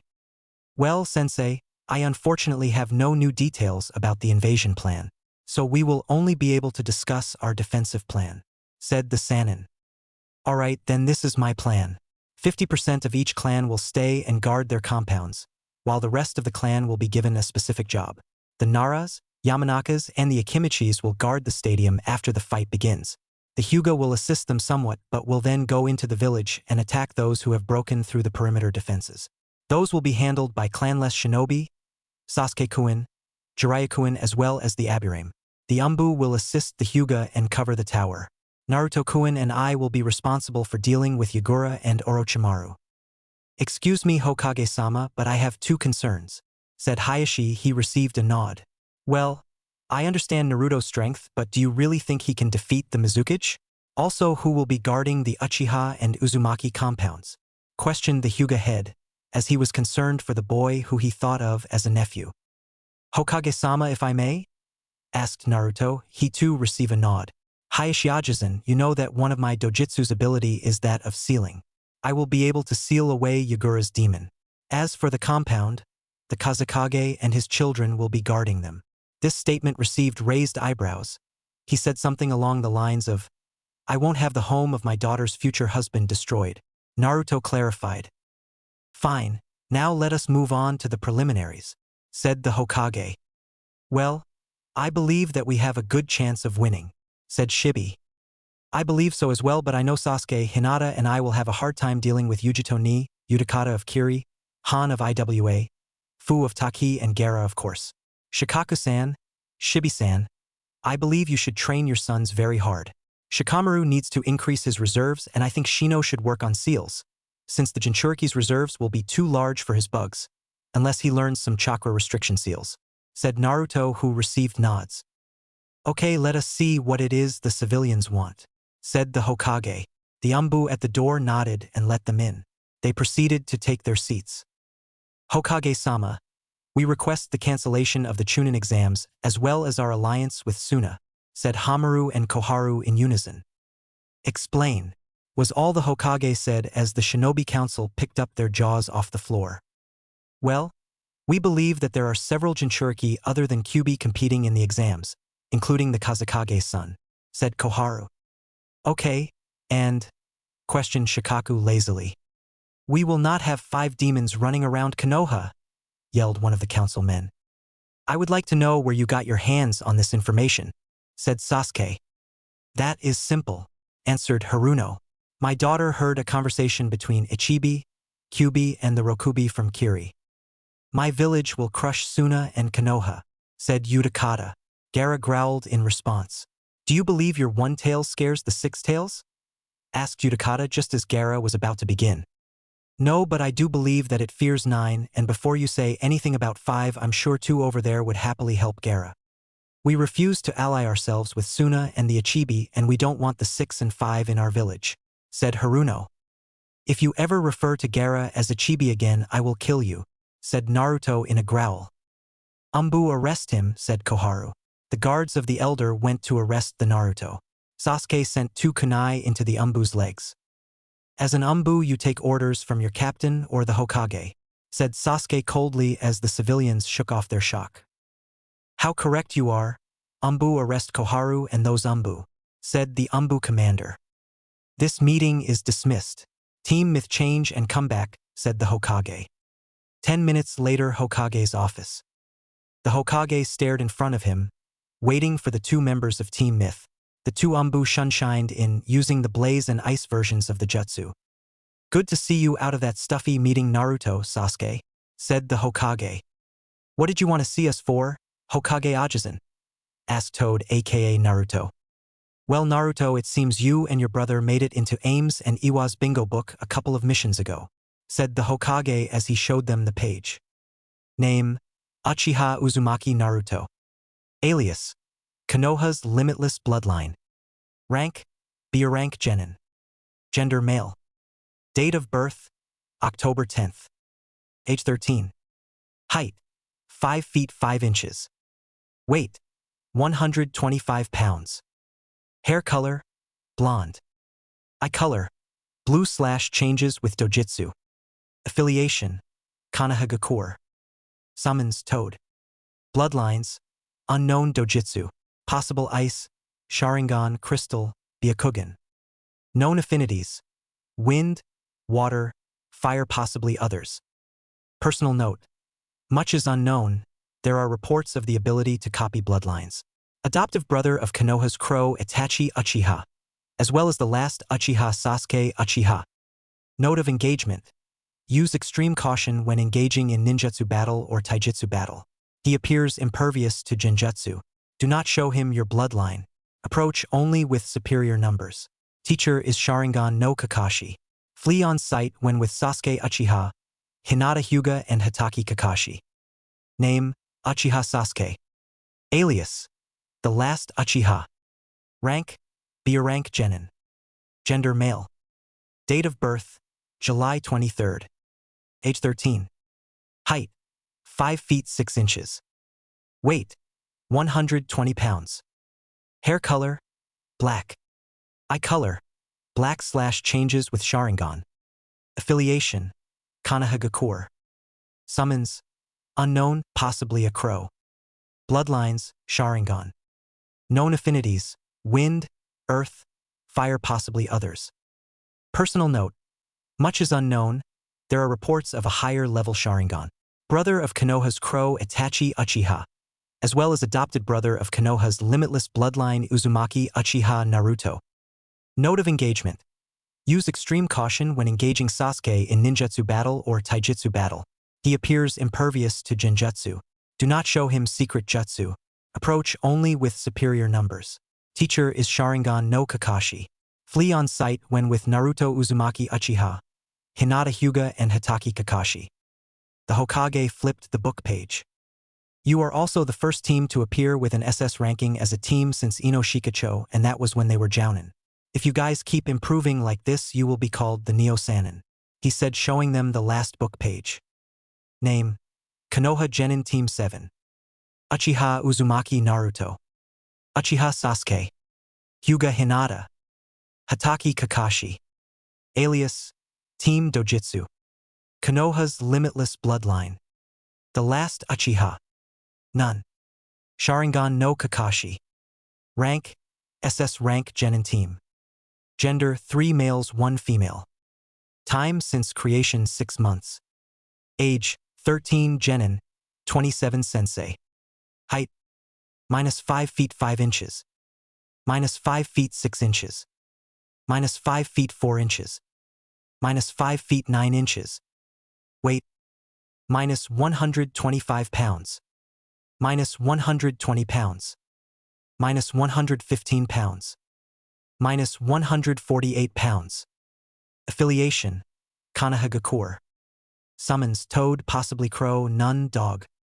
Bloodlines: unknown dojutsu.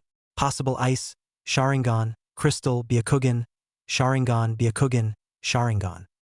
Known affinities: wind, earth, fire, water, and lightning. Personal note: great teamwork. Note of engagement: flee on sight. I just wanted to keep you all updated. The real reason I called you both here as Umbu is that I have a mission for you, said the Hokage. There will be injuries during the Chunin exams and the event afterwards, so I want you two to bring back Tsunade. She will also become the Godame Hokage. You have 3 weeks. The other reason I am sending you is that I don't want anyone spying on your training this month. Say your goodbyes, you leave in an hour, said the Hokage. He paused to make sure he didn't forget anything, then said, "Oh, I almost forgot. We have found that there is a world tournament in poker and sake drinking contest in Edo Castle next week, so you'll probably want to go there," said the Hokage. The boys left and met at the gates an hour later. "You ready?" asked Toad. They would wear the mask till they were a good way away from the village. "Yes," said Hawk. With that, they started running, and when they made it to the point, they took off their masks. They safely made their way back to the village and gave their report. Naruto walked out of the village. He wore his usual attire. He had requested access to his father's old training ground. The training ground had seen the creation of the Harishin as well as the Rasengan, and now it would see the creation of the 5 perfect elemental Rasengan, or at least as many as he could make in a month. He would have normally trained in the Uchiha forest, but there were too many distractions, namely his 2 beautiful fiancées. Naruto sprinted to the training ground, wearing gravity seals at 10 times normal gravity. He decided that this would be the best physical exercise for him. He arrived. The place was 2 miles outside Konoha, and it was a simple log cabin on the outside. He went inside the cabin and proceeded to the back door, where he cut his finger, smearing his blood on the knob before slowly opening the door. It opened into a stairway, which led to a simple wooden door. He opened it and nearly collapsed as he entered. He saw the sides of the room had seals, gravity and chakra seals. Basically, the place was designed so it put your body in a chakra-depleted and exhausted state. It did this so you had to have perfect chakra control to perform high-level jutsu. Naruto stood, and 100 clones poofed into existence around him. They quickly made groups of 20. Each group was assigned an element for the new Rasengan. Futon, Rasen Shuriken. Doton, Rasenyari, Earth Release Spiraling Spear. Katon Rasenakaribi, Fire Release Spiraling Embers. Suetun, Rasenuzu, Water Release Spiraling Whirlpool. Raitun, Rasen Shogekiha, Lightning Style Spiraling Shockwave. The clouds moved slowly across the sky. The village was quiet. Well, most of it was. The crowds at the stadium cheered and yelled. Everyone in the village was in attendance, from academy students to Umbu to civilian. The crowds quieted down as the line of contestants made their way in the arena. The Hokage stood up. "Konoha, today I have several things to announce to you today. This will be my last day as the Hokage. Tsunade Senju will be taking my place," said the aging man. The announcement was met with the cheers of civilians and ninja. They were sad that the Kami no Shinobi was stepping down, but who better to replace him than the granddaughter of the Shodame. "The last announcement will be a little harder for you to understand. I will be announcing the name of the son of the Yondaime Hokage," said Hiruzen. At this, many faces scowled, those of the Tsuchikage and the Reikage. Also many people smiled. The Yondaime Kazekage, who was a friend of the fourth and also the Fire Lord who was happy to show his nation was more powerful than the rest. The son of the Yondaime is Namikaze Uzumaki Naruto. The Tsuchikige's glare deepened that boy was already in his bingo book for killing his elimination squad team. Unfortunately, he would have to wait for the invasion to kill the boy. Well, that is all for now, you may begin Hayate, said the Hokage, quieting the booing/cheering crowd. Most of the booing was civilian and most of the cheering was from ninja. Thank you, Hokage-sama. Since all the competitors are here, we will begin the Chunin exams. Now will all the competitors other than Naruto and Kuratsuchi please leave the arena, said Hayate. The other competitors left and Naruto and Kuratsuchi stood across from each other, the latter glaring. You know we could be friends, said Naruto calmly ignoring the glare. Like I could be friends with the evil son of the man who killed my uncle, said Kuratsuchi. Proctor, begin the match. Hajime, said Hayate. Kuratsuchi glared at Naruto but his eyes flickered. Tsukuyami, said Naruto. In the Tsukuyami world. Where am I, you evil bastard? Yelled Kuratsuchi. You are in the world of Tsukuyami.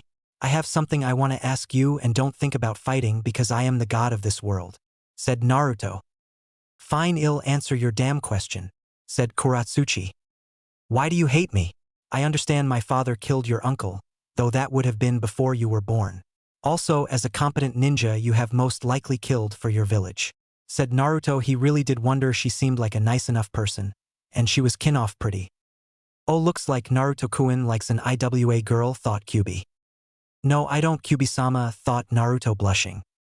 He read me like an open book. I know the Yellow Flash killed because there was a war. Hell, I really don't even care about my uncle's death. I never even knew him, Kuratsuchi thought. Why do you care, she said, keeping with her tough exterior though her voice shook slightly. I would really like it if you could just answer me, said Naruto kindly smiling. Fine, though I don't know why I am doing this. You see, you are right, I could care less about my uncle's death. My father, though, took it to heart. My mother died when I was born and my father could care less, he just wanted to see the destruction of the leaf. I don't hate your father, I really hate mine. The girl finished quietly with a tear in her eye, but she would never let it fall. I'm sorry. I know we can't really understand each other's pain, but I think we can help make each other's pain go away. So, how about we go out on a date? Said Naruto. Kuratsuchi's eyes widened in thought. I have never gone out with a boy before. And he is handsome, and if my father doesn't care about me, I will find one who does. Wow, I never thought I would be accepting a date with Naruto Namikaze of all people. Wait, the invasion, should I tell him? I don't know. You know what, screw it, my grandfather uses me as a pawn, and for my father I'm a knight meant only to destroy the hidden leaf.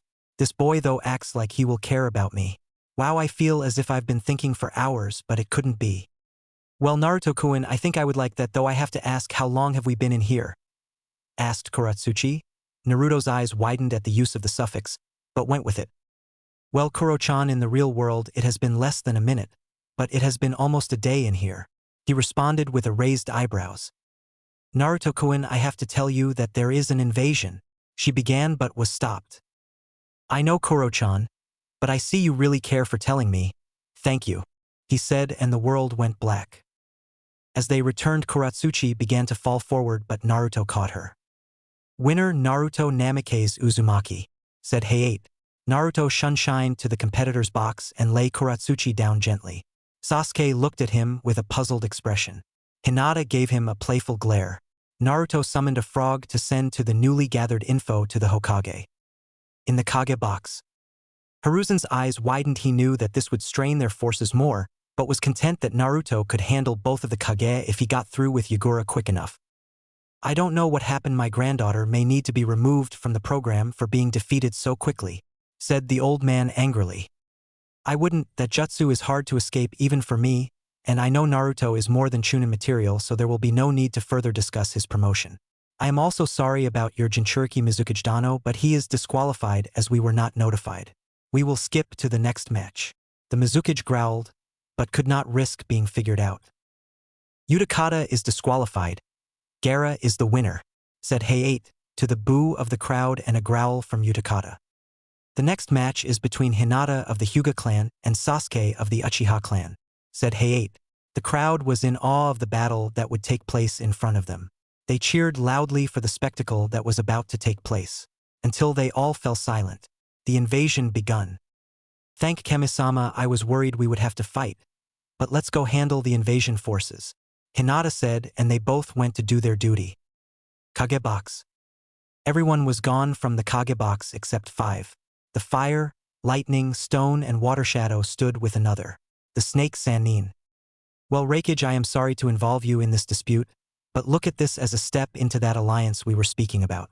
Though I ask you to protect the stadium. The Sandame said. The Reikage humphed and disappeared. Suddenly a barrier was raised. Kukuku. Sensei, there is no way you can take all 3 of us, and this barrier will keep away whatever help you thought you had, said the chuckling snake Sannin. So you thought, the Hokage said as he threw a kunai with 3 prongs. The Tsuchikage and Orochimaru looked like they saw a ghost. Naruto appeared and before he could said anything else activated his eyes and looked at Yagura. Demonic release, demonic capturing, Naruto said. Yagura Furs screamed in pain as the Isobo appeared paralyzed. Who are you and who told you of this jutsu, mortal? The Isobo asked. Isobo-sama, Kyubi told me of it. I am her Jinchuriki. I am sorry for this, Isobo-sama. I must seal you again, but I will talk to you still. I will seal you into the Shodame Yuzukage's blade. See you later, Isobo-sama. Glass 11 trigrams seal. Naruto said, finally sticking out his blade. Isobo and Yagura vanished. The others on the roof were shocked as the blade changed. It became covered in a gray and purple seal matrix. It now radiated a gray aura. So your eyes let you seal a demon. Big whoop, you can't seal me and I doubt you can defeat me, said the Tsuchikage. You have no idea who you are dealing with, said Naruto. Let us begin, followed up Inoki. They engaged in a taijutsu battle. This was odd for Inoki, who usually focused on ninjutsu. Turned out that this was the biggest mistake he could make. Sometime during the match Naruto had marked him with the seal. Particle style, atomic destruction jutsu, yelled Inoki. Knew, Naruto yelled. He knew he couldn't stop it. All that was left was a pile of dust. Tsuchikage, I thought I made it very clear that I was going to be the one to kill that damnable Hokage. Orochimaru stated in a bitter, angry tone. I will kill you all. There was a whisper. I will kill you all, yelled a demon. The voice was so cold. Orochimaru had never been more afraid, not even as Hanzo held him against the wall, when he was prepared to die. Orochimaru and the Tsuchikage turned to see the wielder of the voice. They saw nothing. By the time they finished turning, they were dead. Their bodies lay disintegrating on the floor. Naruto had even covered in pure malice, hate and loathing. He had been captured by his rage, but now he seemed to be regaining consciousness as he fell to the ground out of utter exhaustion. Naruto blinked once and the brightness overwhelmed his eyes. He then opened his eyes fully. They took a little while to adjust to the glare. He had found the Baijigen made him more sensitive to light. What happened? Asked Naruto. Temari, Kuratsuchi, Hinata, Sasuke and Jiraiya, all bounded up. The girls all hugged him one at a time. The Sasuke and Jiraiya just looked at their brother/godson. Well, Naruto-chan, yesterday when you battled the Tsuchikage and Orochimaru, you killed them both, Jiraiya began. Naruto glanced at a visibly shaken Kuratsuchi. She really did love her grandfather. After that, the Reikage brought you here. Orochimaru's forces were made aware of his death and fled. The same with IWA except for a certain missing nin. Sasuke and Hinata helped hold off IWA to that point, and I did the same with Oto. Finished the Sannin. As for what happened in the council meeting, basically Kuratsuchi has been given a full pardon and is now a citizen of Konoha, but not yet a kunoichi. Hayashi-sama has been made the temporary Hokage. Lastly, well, Team Myth was assigned to retrieve Kura Uzumaki. She is to be the next Hokage. Sasuke said, lowering his voice during the last sentence. They leave a week from now. Jiraiya-sensei, would you care to explain? Asked Naruto in a slightly angry voice. Look, kid. I really had no idea she was alive. Apparently the council sent her into hiding. I'm sorry, Naruto, Jiraiya said sadly. Naruto also had a look of sadness on his face. He hadn't meant to be angry with his godfather/sensei. I'm sorry, sensei, began Naruto in an attempt to apologize. Keep the mushy stuff to yourself, Naruto-chan.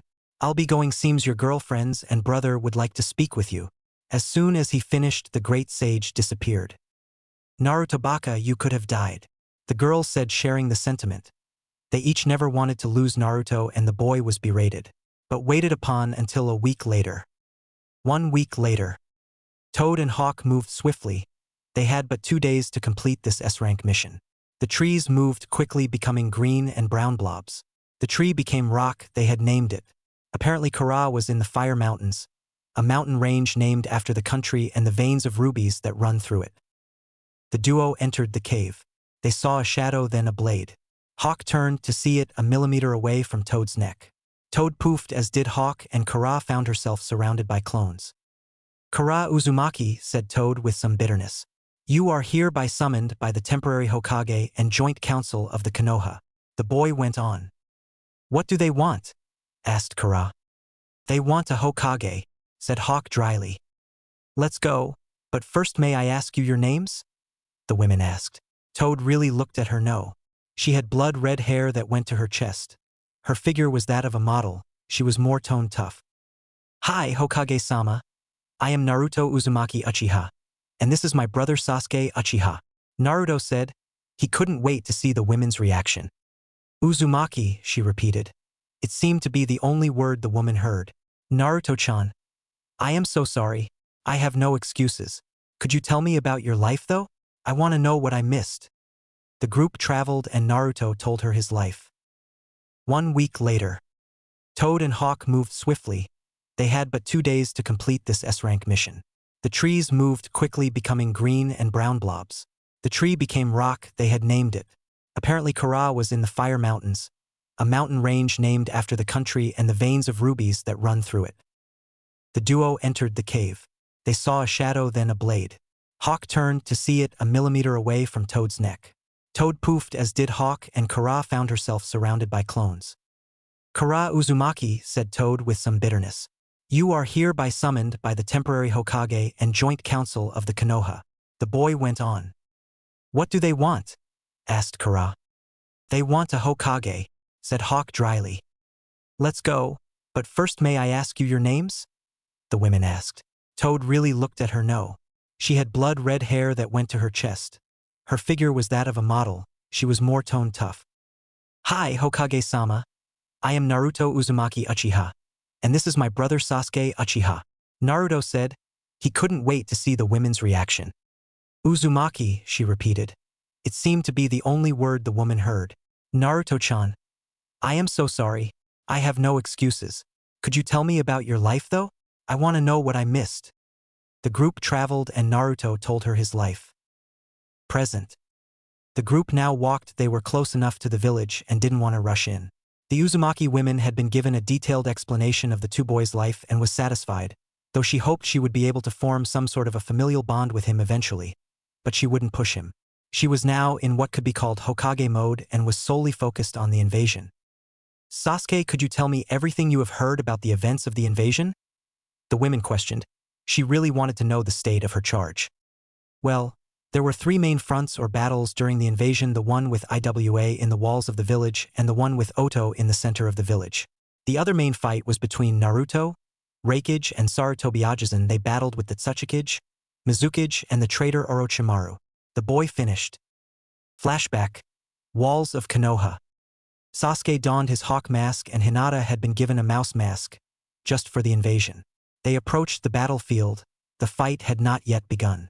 Jiraiya had decided to switch with Hinata, the designated leader of the forces for the Aburame Inuzuka, and the clan less shinobi each turned. I am Hawk and this is Mouse. We are the designated leaders of this battlefield. Here is the plan. The Inuzuka clan with 75% of the clan less shinobi will create a battle line. Then 25% of the clan less shinobi will stand 20 yards from that line and stop anyone from crossing. The boy began entering Umbu mode. Aburame-san, at what percent does your bug remove chakra and how many bugs as a percent of your hive do you need to fight with? The boy asked. He saw the Iwa shinobi 200 yards out. The others had set up the line and the fallback line, under Hinata's guidance. We drain chakra at a rate of 1 kilochax per minute with 1 bugs and need 60% of our bugs to fight well. The Aburame replied. Average Jounin has like 3000 to 5000 kilochax. Chunin 750. 1500, Genin 100 to 300, Academy Student 75 to 175, Civilian 45 to 75, Kage 20,000 to 30,000, Jinchuriki 25,000-65,000, normally, with Jinchuriki state more like 40,000 to 100,000. Kage Bunshin takes like 350 kilochecks. Okay, then I want you to cover as many people as possible, try to get like 10 bugs at least on a person, but do not use more than 25% of your hive for this.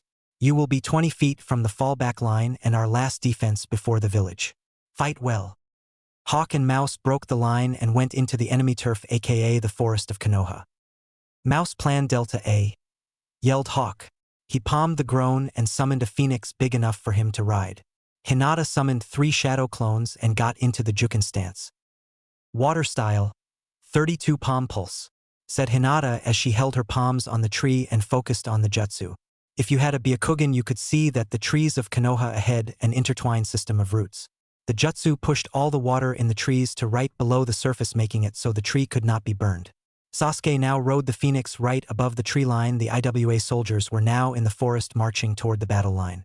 Some wore rock armor, others did not. Fire style, flames of the heaven, was what the IWA shinobi heard, but they heard it not from Sasuke, but from the phoenix. Wind style, flooded current, said Sasuke. All of the wind currents in the forest were suddenly gusting above 30 miles an hour. The flames of the phoenix light the wind and the forest was ablaze without a single tree catching fire. The IWA shinobi who did not have rock armor on died from the heat and the flames that soaked their lungs. The others advanced. The Konoha shinobi could be heard there was a jutsu war going on. IWA shinobi would yell, earth style, rock wall, earth style wall, and there were even some water and fire style jutsu thrown in.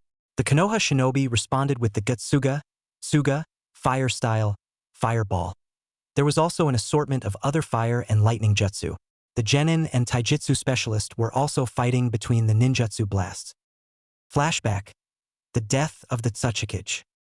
Naruto saw the obliteration of the man he called his grandfather. A shot to the back of someone you weren't finding. Naruto knew that being a ninja did not involve honor, but killing someone with their back turned was something you didn't do in an S-class battle. Most people heard the wrath of the demon. Naruto had gone to cry. He willingly gave power to Kyuubi. He trusted her. This trust unlocked the next stage of the Baijigen, the power to create. His eyes no longer had a complex pattern. His eye when activated was now black, not the pupil but the entire eye black. On the inside was an orange pattern of layered diagonal lines overlapping. Kyuubi sensed the change in the boy's eyes, in his power. She knew more about these eyes than perhaps anybody on the planet. Wrath of God no Jutsu, the Kyuubi whispered just as the two combatants began to turn. The malice of her power forcing them to turn. The Jutsu was perhaps the most powerful in the universe. The Jutsu created antimatter and attached itself to each of the person's cells. It did not kill the person, it made them disappear. The drawback to the Jutsu was that it would use nearly all of Naruto's chakra even with her entree-sealed power available to him. The men disappeared and Kyuubi was sent into Naruto's mindscape as his body fell to the floor. The Raikage stared on in shock. This boy, this mere child, had just killed and disarmed Takage and the third greatest traitor who ever lived. The Raikage ran to the boy and got him to the hospital using his speed.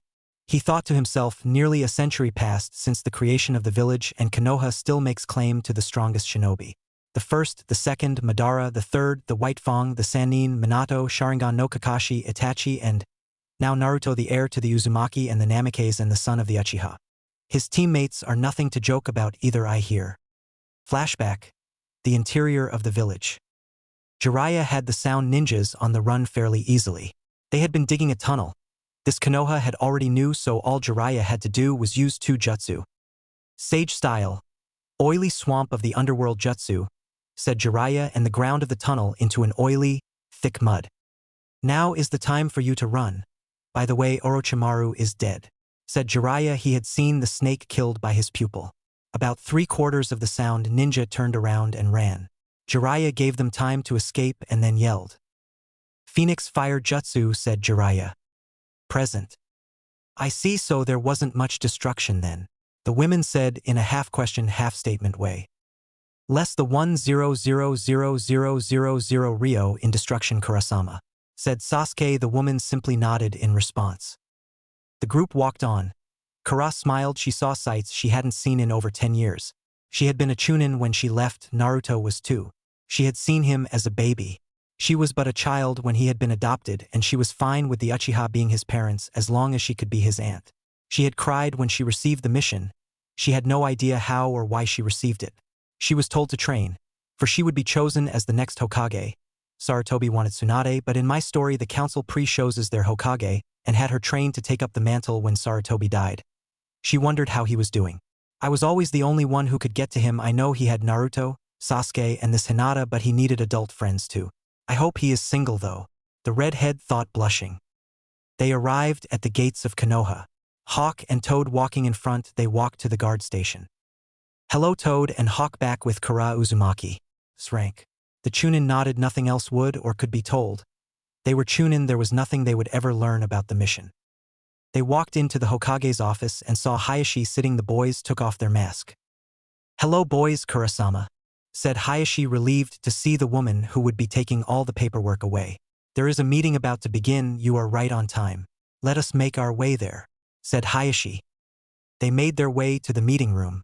They proceeded to take their seats, greeting the people already there. The meeting was soon to commence as everyone was there. I, Hayashi Hyuga, temporary Hokage of Konohagakure, hereby name Kara Uzumaki the Hokage if she does so swear to serve the office dutifully and honorably. I agree to honorably and dutifully serve as the Hokage, said Kara. The 2 elders proceeded to place the hat and the robes on the 24-year-old Hokage. Hayashi and Kara switched seats. Kara briefly went over the list of topics for today. I see that first on the list is the Chunin graduates. Okay, let us vote for those who deserve promotion. First is Hinata Hyuga. Does anyone wish to present a case as to why she should be made a Chunin? Hokage-sama, may I suggest that, without destroying her masked identity, we show the records of Hinata's Umbu career, said Naruto. He received a nod from both Sasuke and Hayashi. Preposterous, a genin Umbu, replied one of the civilians. Kara wondered why they were there exactly. That would be fine, Naruto, replied the Hokage, smiling at the boy. Naruto then looked over at the Umbu bat. The man quickly shunshined back with the file. The file was passed to the clan heads and certain civilians. Funnily enough, all of the Umbu captain reports were written by Naruto, Sasuke, or Kakashi. Now that we have reviewed the file, let us vote. Before she finished speaking, every hand shot up. Now what about Shikamaru Nara? Asked the new Kage. Well, Nara-san seems to be very strategic as much of his clan. I believe he would make a good Chunin, said the Yamanaka clan head. Several heads nodded in concurrence. Well, let's vote then, said the Kara. Shikamaru passed, but by a smaller margin. I am dismissing Sasuke and Naruto from consideration and immediately appointing them to elite Jonin status, said Kara. What, that demon can't be a Jonin? Began a councilman. The new Hokage launched a senbon. It went right through his heart and killed him instantly. The counselors looked on in shock. Anybody else? Thought so, the red head stated. Hokage-sama, I am withdrawing my daughter from consideration. She is not mature enough, came the voice of Inoichi Yamanaka. Next on the list is a Kage summit. Why is this scheduled? She asked, genuinely confused. Well, Hokage-sama, this summit is to reaffirm certain treaties and discuss reparations since all 5 nations are involved. You are allowed to bring 2 advisors, 1 bodyguard, said Koharu. We recommend Hayashi Hyuga, Shikaku Nara, and Aburame Shibi, said Hamaru. While I thank you for the recommendations, I will select some from the younger generation as we are in control of the situation. They need the experience, and one of the people I chose may just become the Hokage. I will be taking Naruto Uzumaki, Sasuke Uchiha, and let's see, the oldest current clan heir would be Hana Inuzuka, so she'll be going as well. We leave tomorrow at around 6 in the morning, said the young Hokage. The meeting went on for another couple of hours and they ended. Naruto and Sasuke walked with Kara to her office. Hokage-sama, I assume you will be staying on the compound, said Naruto. If you will have me, she replied. Of course, came a shout from the blonde. Also, I'll tell Hana about our mission. I haven't seen her in a while, and she doesn't live at the compound, so I don't get to spend time with her often. By the way, Hana will remain the Inuzuka heir, and all her children will be Inuzuka. Naruto then began walking to the exit of the building. He left Sasuke and his aunt to speak, and fortunately there was an open window he could leave through. Naruto strolled through the village and noticed that there were only a few hateful glares pointed in his direction. He realized that people were smiling at him. They probably heard about me killing the snake. The boy pondered. He made it to the Inuzuka compound and saw Kiba. He went up to him. "Hello Kiba, Akamaru," the boy greeted. "Naruto," the boy said grumpily. Akamaru on the other hand barked happily. He had heard Kuramaru saying that Naruto was a hero. "Look, Kiba, I know me dating your sister is a problem for you, but she is very important to me, and I would kill 1,000 S-class shinobi and give my life before anybody could harm her," said Naruto, unaware that Hana was behind him. The girl walked up behind him and kissed him on the cheek. She smiled. "Kiba, we talked about this," said Hana. I know. Fine, but if anything happens or if you hurt her I will kill you," the boy said. Naruto nodded and then followed Hana to her room. They got there and they both sat on the bed facing each other. The Haimaru were on the floor sleeping. "To what do I owe a visit from the Leaf's third greatest hero?" asked Hana playfully as Naruto stroked her hair. "What a hero can't visit his princess?" asked Naruto in an equally playful way. Hana leaned forward and gave him a peck on the cheek. Hana and Naruto went on a date during the month and will go on another soon. "Well, why are you really here?" the girl asked. "We have a mission to escort the Hokage," said Naruto. He then created a Kage Bunshin. The clone jumped out the window. He then proceeded to make out with Hana. Naruto's clone. Naruto's clone made it home. He was met at the door by an angry Temari. "You disappear for 2 days, you left the hospital without telling us, and then you don't even let us know when you get back in the village. Hinata was almost in tears when you left without telling us, you inconsiderate jerk." She screamed and slapped Naruto. He poofed out of existence. Inside she thought, "I can't stay angry at Naruto-kun, he just doesn't realize how much we all care about him, but he is going to pay for this one. Literally, I think Kuratsuchi-chan needs some new Konoha attire." Back with Naruto. Naruto jerked away from Hana's lips abruptly, much to the female teen's displeasure. Naruto frowned as he received the memory. "Hinata," cried he though sadly. "I think I'll take all of them to diner as soon as we get back. Hana-chan, the other girls seem slightly upset at my absence. I have to go, and I'll see you tomorrow. Love you," the boy said, kissing her one last time. He then proceeded to jump out of Hana's window. Hana just smiled and shook her head. Naruto first ran to the Yamanaka flower shop. He saw Ino at the register. "Hello Ino-san. I need a mix of 3 dozen flowers that say, 'I'm sorry and I love you,'" said Naruto. "What did you do, Naruto?" asked Ino. She wondered what could make the boy so afraid of his girlfriends. "I left the hospital and went straight on a mission and didn't say goodbye before I left." Naruto said the last part quietly and scratched the back of his head, grinning. "You baka," replied Ino at the boy's careless mistake. Ino wondered why boys were well so stupid. "Okay, here is my sincere apology kit," said Ino. "It'll be 3750 Rio." The girl said as she smiled at her work. It was the best apology kit. The contents included 3 dozen red and white roses, 3 pints of chocolate brownie ice cream and chocolate strawberries. "Thank you, Ino-san," he said as they exchanged. Naruto waved goodbye and made his way home. He opened the door and saw his aunt in the kitchen and his girlfriends that lived with him currently in the house. Temari, Kuratsuchi, and Hinata glared daggers at him. He gulped and got on his knees. "I am so sorry. I love all of you. It was a giant mistake, please take the gifts," said Naruto. The girls looked at the boy, then they smiled. None of them could stay mad at the young boy. "Naruto-kun, I think I speak for all of when I say we forgive you. But know that you will be taking us out for dinner when you get back," said Hinata as Temari and Kuratsuchi smile in support. Naruto, the girls, and the Hokage all sat down, had dinner, and went to sleep. Konoha Gates, 6 a.m. Kara, Sasuke, Naruto and Hana walked out of the gates that protected the village. Kara once again admired the forest and watched the birds fly through the trees. Naruto and Sasuke had their eyes activated and Hana had the Haimaru sniffing around. The trio took the job of protecting their Kage very seriously. Naruto sensed 4 large chakra sources approaching quickly, and he didn't take any chances. "Strong arrow to me," he yelled. Kara, as the one being guarded, took the back position. On her left was Sasuke and to the right was Naruto. He had his Baijigen open, and anyone that stared into the blackness of his eyes would probably collapse if they were less than a genin. Naruto broke out laughing as he finally realized who the chakra belonged to. The Kage lowered her eyebrow until he saw the Kazekage. Hokage-sama, this is my soon-to-be father-in-law the Kazekage. This is my best friend Gaara. This is Baki, he is the Sand's lead jounin, and next I believe would be Tamari's great-grandmother Chiyo, the Sand Elder, said Naruto as he bowed to the people who would eventually become his family. Thank you for the introduction, Naruto-chan, and it is nice to meet you, Hokage Dano, said the Kazekage smiling at the Hokage and Naruto. Hello Naruto, Sasuke, and I am sorry to say I am not familiar with you, Gaara said to Hana. Oh, this is my girlfriend Hana, heir to the Inuzuka, said Naruto.